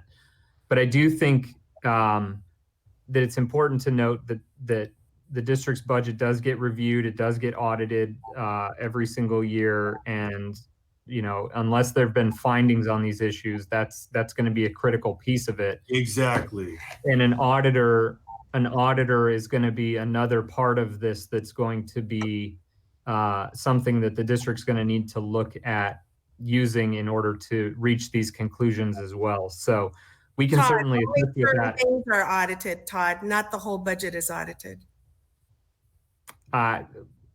Again, I'm just speaking in terms of what I've experienced at other school districts with their boards and things like that. So what I'm telling you is that we can look to see how these monies are being spent. We can work with the district, but it may also involve having an outside auditor come in to look at that as well to help out with that. So those are just some factors to consider in on all of this. But I wanted to reflect that Mr. Gallo's characterization of my comments was correct.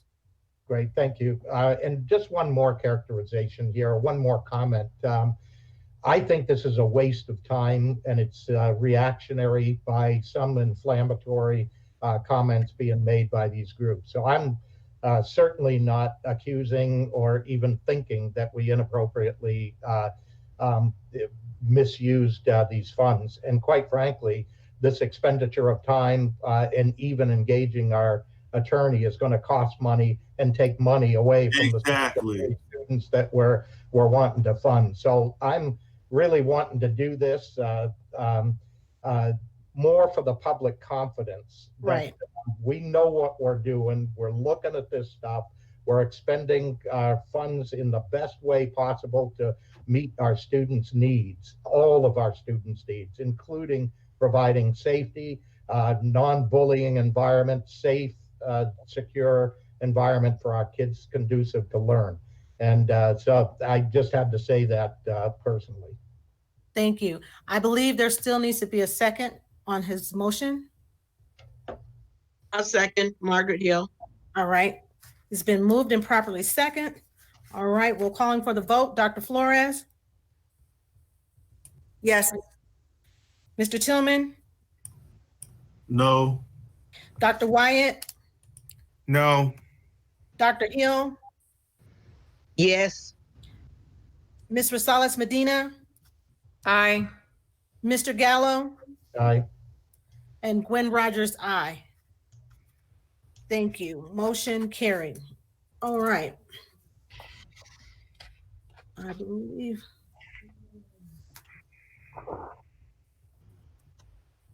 Okay, we are now at our reports and comments. So we are at board members. I'll begin with Dr. Hill because you popped up on my screen. Oh, you went away, but Dr. Hill? Thank you, Madam President. And I'll certainly keep it brief. I want to say I appreciate our interim superintendent, Dr. Bokelmer, and the cabinet, all the staff members, and especially everyone who's been out there working on behalf of our young people for the last 2 weeks, and continue to work hard this week. And you appreciate it more than you really know that you are. But my only other comment, I just wanted to say to students who feel they either got, even if it's an A, B, or C, and have decided they're not going to do any more work, I would strongly recommend you reconsider that, because you're punishing yourself. Because there will be a day you will need to get into college, and what you can learn, I'm sure, will help you tremendously. But you're also going to go for a job interview, and when people call to see how you are with your stick-with-itness, this could keep you out of a job that you really want.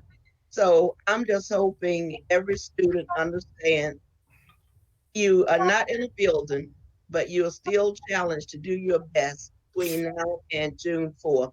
So please continue to work hard, and know it won't be in vain. That it's going to not only benefit you, you also will be able to get a grade saying that you've actually earned everything, and you earned a grade that you were too much short on. So thank you, and again, I'm sure I will feature that in my next newspaper article. So thank you so much. Thank you. Mr. Tillman, you properly clicked on there. You are giving a comment. Go ahead and make your comment. Thank you very much. I want to make sure we don't lose sight of the gravity of the situation we're in right now. It's totally unprecedented, and no one's ever lived through it. And I don't think we can minimize that. There's so many people going through so much right now. I think it's only going to continue to get worse for a little bit longer. I live with employees that come in shaking and scared about having to come into work. I've had to release employees because they cannot work because of the fear. I've seen people get sick and know people who have contracted the virus, know of people who passed away because of the virus. So these are truly tough times that we're in right now. And I hope we don't try to minimize it. So moving forward with the distant learning, I'm all for it. But I hope we don't ever lose sight of the tremendous, tragic things that are happening right now. And the goal still is to social distance. So whenever I hear about us asking people to do things outside of that, I do get concerned, because that's what's flattening the curve. The fact that we're working along with everybody else to ensure that we're staying away from each other. That's the reason why we're doing this video conferencing. So I think the more that we do, then the more safe a lot more people are going to be. And last, I think because of this new era and going into this distant learning and video conferencing, I don't know, Dr. Mitchell, what you guys are talking about in terms of video and video of the student, but I have a real concern about if you're going to have a student being video in a video conference.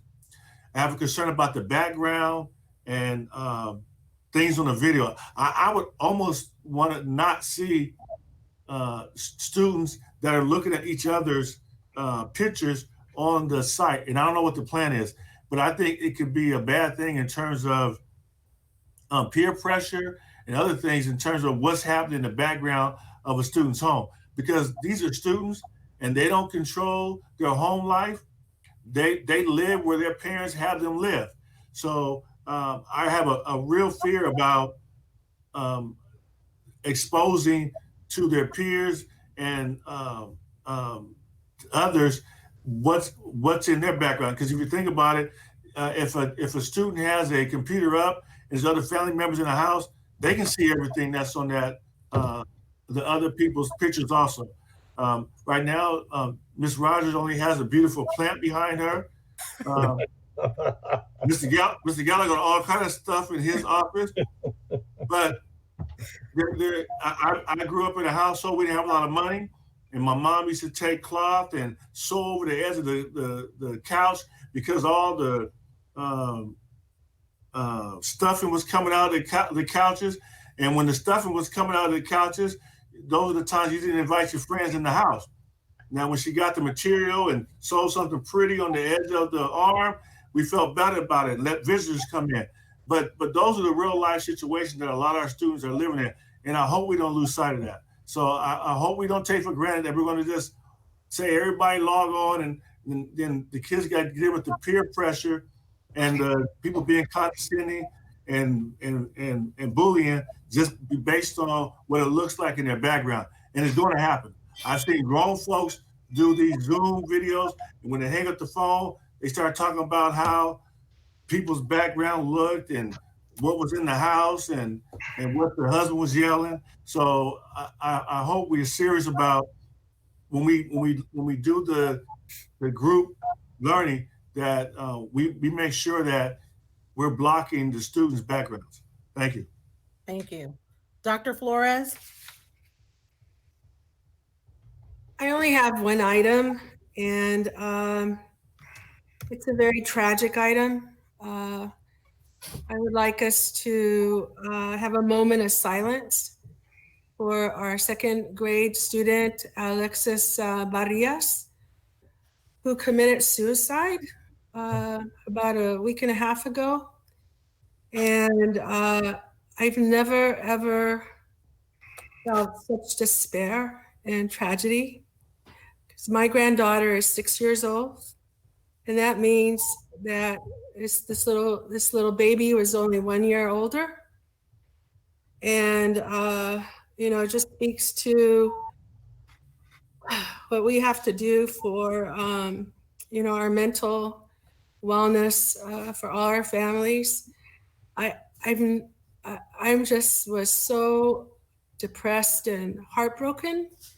And so, Madam President, I'd like to ask for a moment of silence for him and his family.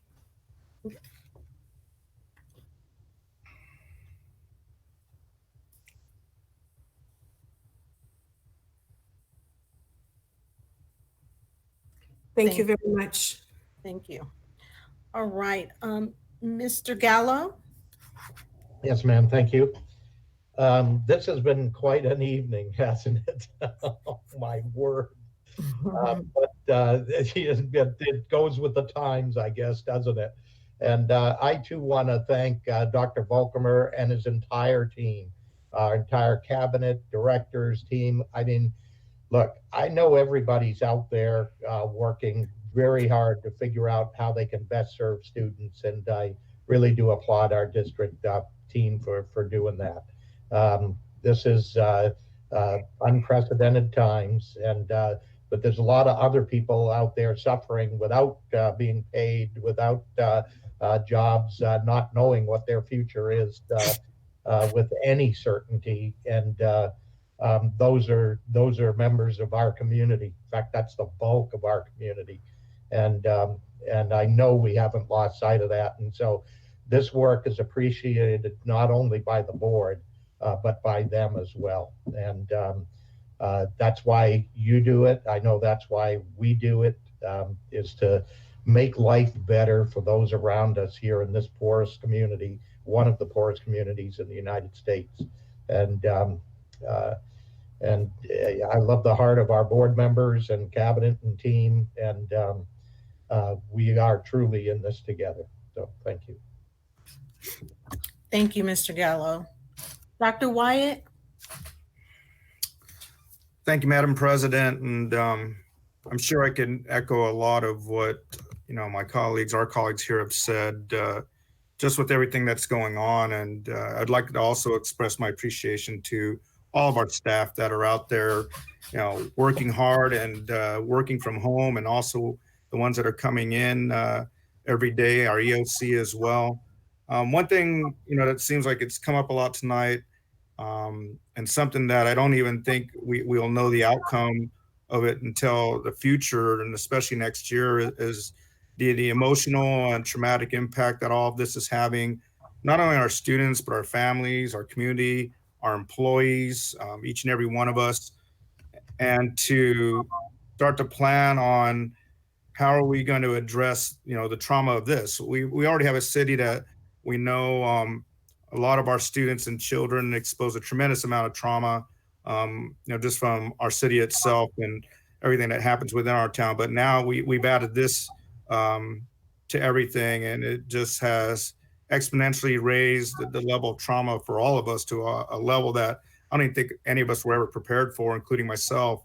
So, when we talk about supplemental and concentration spending, and this is something that's been on my heart ever since I've come on the board, and even prior to that as a parent, and how do we deal with trauma? How do we work with our students that are suffering on the inside, and our staff as well, with our social emotional learning? I think we've come a long, long way since I came on the board. What we've done has been tremendous, but we have to do even more. And I know we can't, I've said this before, we can't do it on our own. We're going to need additional funding from the state. And I just want that to stay at the forefront for us. And again, when we talk about supplemental and concentration money, I know that money could be used for that for sure. If we have to just look at how we're funding our money from those particular funds, and if it's general fund or supplemental and concentration, whatever it may be, I just want to make sure that that's at the forefront going into next year, preparing for working with our students and our staff when we come back, and get to finally go to school face to face with each other and experience school as we know it before. And as Dr. Volkemer has said, when we come out of this, we'll be better than when we went in it. And we're going to have a lot of different ways to educate our kids, but just want to make sure we keep those services at the forefront. Thank you. Thank you. Mr. Salas Medina? I just wanted to say thank you to our Madam President as well for organizing all of this and have been really, really patient and showing great leadership, as well as our VP, Scott Wyatt. Harold, you are definitely a great leader, and this only shows when you are able to handle a situation that nobody expected us to ever be in. So I wanted to say thank you to the whole district, those that are still currently working. We appreciate you. I also want to mention to those that are watching the importance of making sure that you're staying indoors. But if you're needing to go to the store, to please don't take your whole family. I've gone to the grocery stores and I would see the whole family, and being mindful of the safety of those around, and always, of course, making sure you're washing your hands properly for 20 seconds. I think there's a song, either a happy birthday song or something like that you can do with warm water, not touching your face. And there's so many different masks that you can make yourself. I'm not saying that that would be the ones that would necessarily remove everything, but at least it's something that you can protect and really taking this serious. I think this is a time where we actually do as much as we can in order to flatten the curve. People are dying. It's a realization. It's those are numbers, but those are individuals in our community, and we have to really take this serious for those who haven't. I think it was this past weekend, I went to the store to grab some essential items, and still noticed people were gathering several cars and in large numbers and partying. And so I just want to make sure people are really looking at this and for the safety of everyone, just to make sure that they're taking this serious as well. Thank you. Thank you, board members. I think I got everyone for your comments. And again, you know, I can't say enough to the district about the support that they've been given. And that's why earlier I used the word heroes, because heroes are rising every day. And it's important because, you know, we're in this, but each day things change and you have to readjust, and everyone is readjusting and focusing on the positive aspect of what this will be on the other side. I'm glad also to know and to see that our mental health providers, again, are just coming together, because we have truly disrupted the home, which has been, you know, the place where it's away from school, but now everything is here in the home, and it's a lot. And so, you know, the tragedies that are occurring, we have to be on the front lines. And like I said earlier, I'm an essential worker myself, because that's the work that I choose to do. And so things have changed, but we're going to have to work together to create this new type of normal for the sake of students and families and all the individuals that are out there trying to get through this. So I just encourage you all to take your time, say your prayers, and just be thankful each day, you know, that you are alive, and know that there are people that are suffering even on your very street that you live on. We don't know that, because there was a time we didn't really reach out, but now a lot of individuals are doing that more, and I'm grateful for that. What you just mentioned, Ms. Rosales Medina, I had my first opportunity to do an online shopping at one of our local grocery stores. So I'm going to see how that goes tomorrow. I thought it was great. I went online. I'm like, oh, this is easier than I thought. Something that I never would have done before. But now, you know, we're faced with these times, and we do have to change. So again, thank you all for your support, your work, and let's continue to move things forward and be great. Thank you. All right, so we are now at superintendent and staff. That would be you, Dr. Welcomer. Thank you, Madam President. Board, thank you for your comments. Words, at least for me, really fall short of trying to describe what's happened in the last 4 weeks and the way that our team has risen to the challenge at every level of the organization. Our managers, our teachers, our classified employees, everyone has pitched in. And the term I'm using is they haven't moved mountains, they've moved mountain ranges, the whole big, you know, thing of it. And as you've heard tonight, it's a work in progress. We've still got work left to do, despite the long days, the Sundays, the Saturdays, the late evenings, the early mornings. People have just given their all to get us to the point where we're at. We're serious about improving our systems, and we're excited about that work. And we want to continue to be deliberate and intentional for the good of our kids and the good of our community. That's really what every ounce of effort that all of these people have given is about, is serving our community and making it better for our students. So I thank you for that. As hard as it might be to remember, there was a time when kids and teachers actually came together in the same place and competed and did some fun things. And so I'm really happy to share a few successes that we haven't had a chance to share at a board meeting. I want to congratulate Arroyo Valley High School history teacher Jerry Wright and his students for their presentation of their documentary at this year's Claremont College's Chicano Latino Studies Film Festival. They did a tremendous job. We want to congratulate students from 2 of our schools for being History Day champs.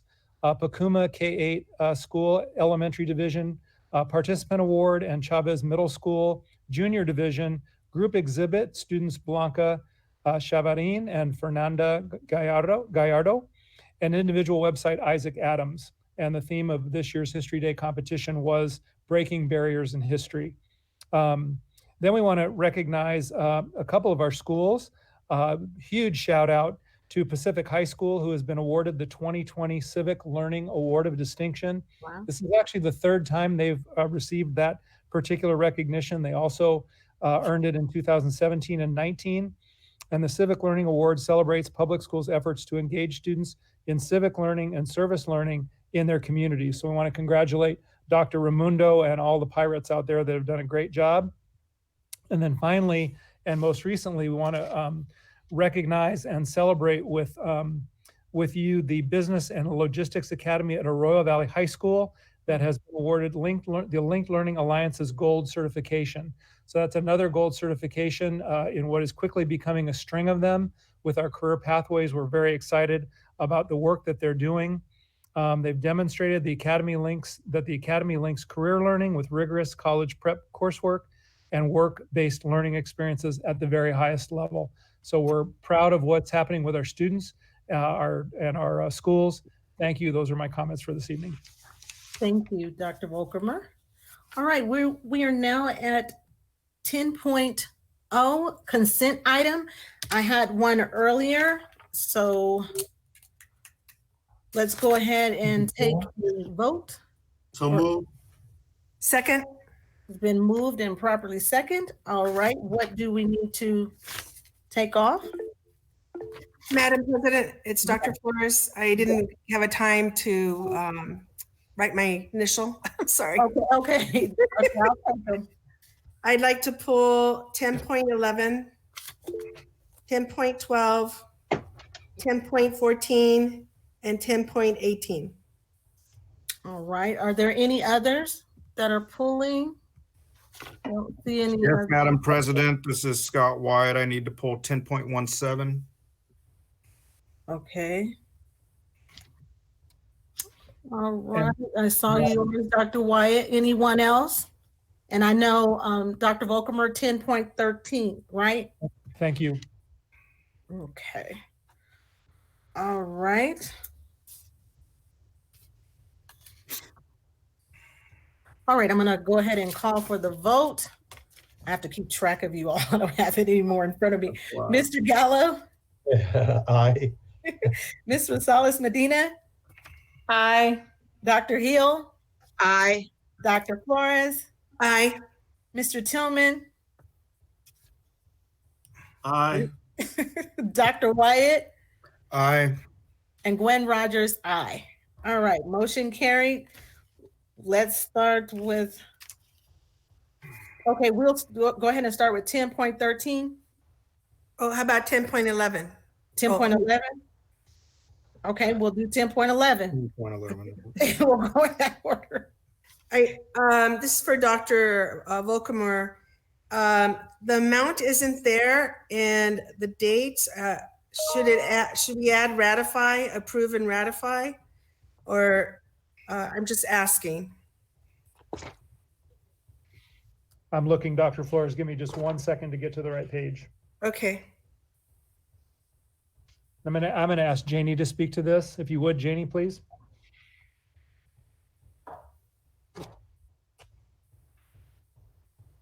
Sorry, I lost my board doc, so I'm trying. I think it was 10.11. Yes. It's for digital networks. What was your question? Does it say ratification or does it say approve? In my. Oh, there it is. It's I'm so sorry. It does say ratification. Okay. Oh, I know what my question was. There isn't an amount. Do you know what the amount is? Let's see. I have my notes that it's for infrastructure, cabling, equipment, and services, and I lost my board docs right now. So let's see. I can find out from the team. Janie, because there's that was my question. There was no amount on there, so I'm kind of leery of not to approve something when there's not an amount there. So this says it's expired, the contract is just to extend it. Correct. It's just to extend the existing contract you've already approved.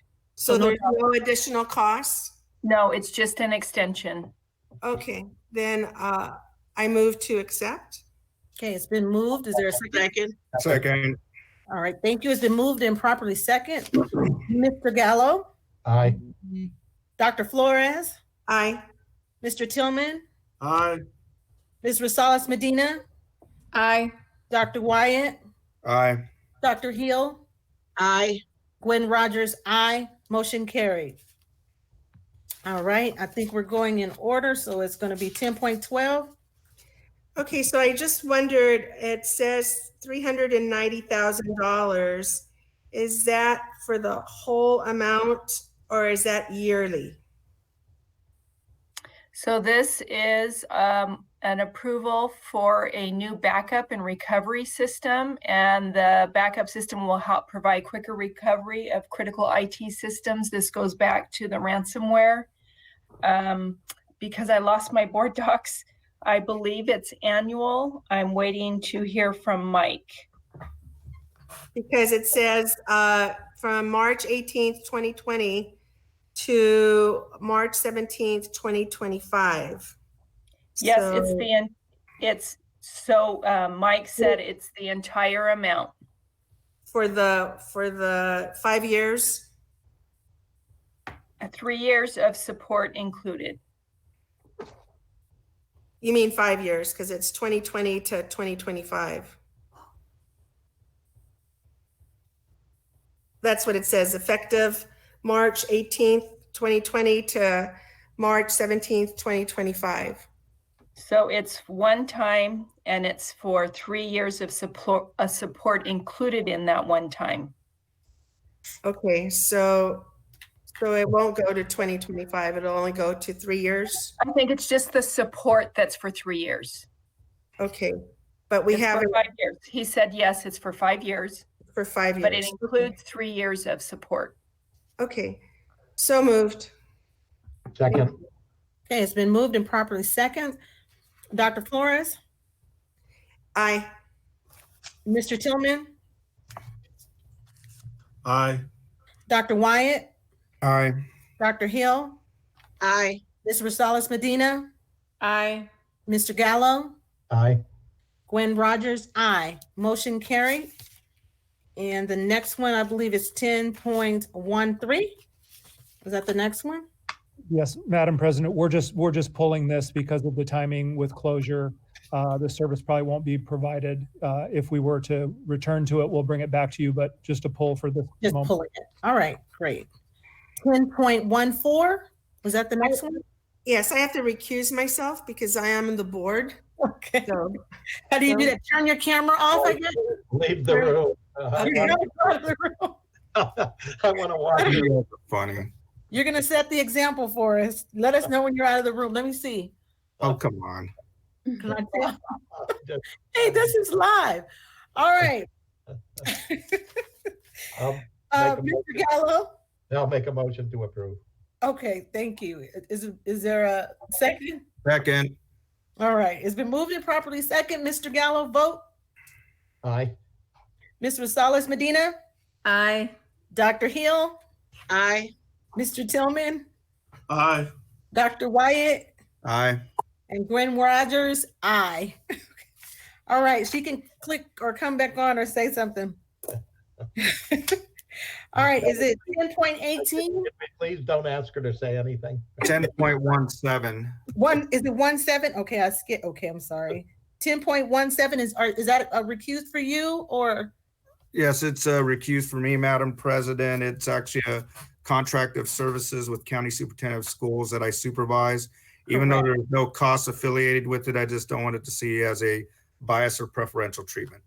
Absolutely, thank you. So moved. See you later. It's been moved and properly second. Click off. All right, Mr. Tillman. Aye. Dr. Flores. Aye. Dr. Hill. Aye. Ms. Rosales Medina. Aye. Mr. Gallo. Aye. And Gwen Rogers, aye. Motion carried. Click back on. Okay, It's 10.18 was the last one, right? Correct. Okay. Oh, that's the one that I asked for. Sorry. You- Let me look. I think it says approve. Should it be ratify? Harold? I believe it. It says ratify. It does say ratify, Dr. Flores. Oh, I guess I miscued. Okay, sorry. Okie dokie. So, so moved. Second. All right, it's been moved and properly second. Dr. Flores? Aye. Mr. Tillman? Aye. Mr. Gallo? Aye. Ms. Rosales Medina? Aye. Dr. Hill? Aye. Dr. Wyatt? Aye. Gwen Rogers? Aye. Motion carried. Thank you. All right, we are now at 11.0 action items. And 11.1, I see him clicking on. What's 11.1, we can't hear you. Oh, as presented. So moved. Second. It's been moved and properly second. Yeah, Roll I need a lengthy discussion on this one. No. Dr. Flores? Aye. Mr. Tillman? Mr. Tillman? Aye. Dr. Wyatt? Aye. Mr. Gallo? Aye. Ms. Rosales Medina? Aye. Dr. Hill? Aye. Gwen Rogers, aye. 11.2, Special Education Community Advisory Committee, CAC members. So moved. Second. It's been moved and properly second. Here we go. Mr. Gallo. Aye. Ms. Rosales Medina. Aye. Dr. Hill. Aye. Dr. Flores. Aye. Mr. Tillman. Aye. Dr. Wyatt. Aye. Gwen Rogers, aye. Motion carried. Madam President. Oh, I'm sorry. Did I miss you, Mr. Gallo? No, you got me. Just point of order. Is this just random solicitation of board members vote? Yes, it feels good to hear that. Madam President, can we take items All 11? of 11 That's probably a legal question. You seasoned people, let me know. 11.3, 4, and 5 together? I would like to, if you guys say it's okay, somebody give me a motion. We can. A motion to board ongoing initiatives, board top 10, and board follow-up all together. I'll second it. Okay, was it a motion and a second? Karen, did we thoroughly confuse you? Did you get those? Hopefully, yes. Yes, I did get them. Okay, great. All right, here we go. It's been moved and properly second, so we are going to take the vote. Mr. Gallo. Aye. Dr. Flores. Aye. Mr. Tillman. Aye. Ms. Rosales Medina. Aye. Dr. Hill. Aye. Dr. Wyatt. Aye. Gwen Rogers. Aye. Motion carried. Okay, 12.1, summary of board requests. Dr. Volkermer. Actually, Dr. Menarez is our new follow-up person. Oh, okay. Oh, all right. Okay, so let's see how I did. Oh my God. Not, just a little bit of back and forth tonight, but I think I got them all. So I'm going to start with, there was a request to develop an FAQ for common questions that arise from public comment. A request for the number of devices being taken from the classrooms so that we have a running stats on how many devices we have. Look into printed materials for preschool through first grade students so that it's not a solely digital platform. Dr. Flores specifically, I wasn't sure about capturing this one, but I wrote it down, would like to see a sampling of the resources for English learners and the accommodations that are available to our English learners. Yes, thank you. You captured it. Okay, good. What is the percentage of teachers using Google Classroom? Dr. Hill asked that question. Consider agendizing the this was Mr. Tillman. Consider agendizing when the start of school would be for 2020-21. Look for methods to incentivize creativity of our teaching staff and share that creativity with their peers. That was Mr. Gallo. I think I captured the final request that the board took action on, which was to have a formal legal counsel's analysis and opinion of how all of our supplemental and concentration funds were used. I don't think, is it not all? No. Was it all? No. Not all. Not all. Karen, you captured that, don't you, in the official vote? Yes, I did, but I am going to go back and review, make sure I got it. I thought it was just the line item. Correct. Okay. Okay. All right. Great. That's what I thought. Well, then it's simply, yeah, and it's simply to get a legal review. Right. I want a legal review that we are abiding by all of the laws and have not violated any impropriety. Correct. Got it. Consider how we can block or protect our students, the background of their home environment or where they're located when they're doing virtual meetings, so that there isn't any peer pressure. That came from Mr. Tillman. Mr. Wyatt asked to ensure that we continue to have adequate funding for student wellness services or SEL, especially as we come out of our school closures. And that's all I have. All right, board, did she miss anything? On that Google background thing, I don't know. We know it's in Zoom, but sometimes there's something you can click on and it kind of regulates your background. So I'm sure you experts probably know that. All right, well, thank you. We are at item 13.0. Does anybody have something to say? Move to adjourn. Oh, a second. Ooh, all in favor? We are adjourned. Aye. Thank you. Aye. Thank you. Aye. Thank you for being here. We will see you again at our next regularly scheduled board meeting. Please stay safe. Please continue to just follow all of the rules and all of the laws. Do not take any chances. Thank you so much. Good night. All right.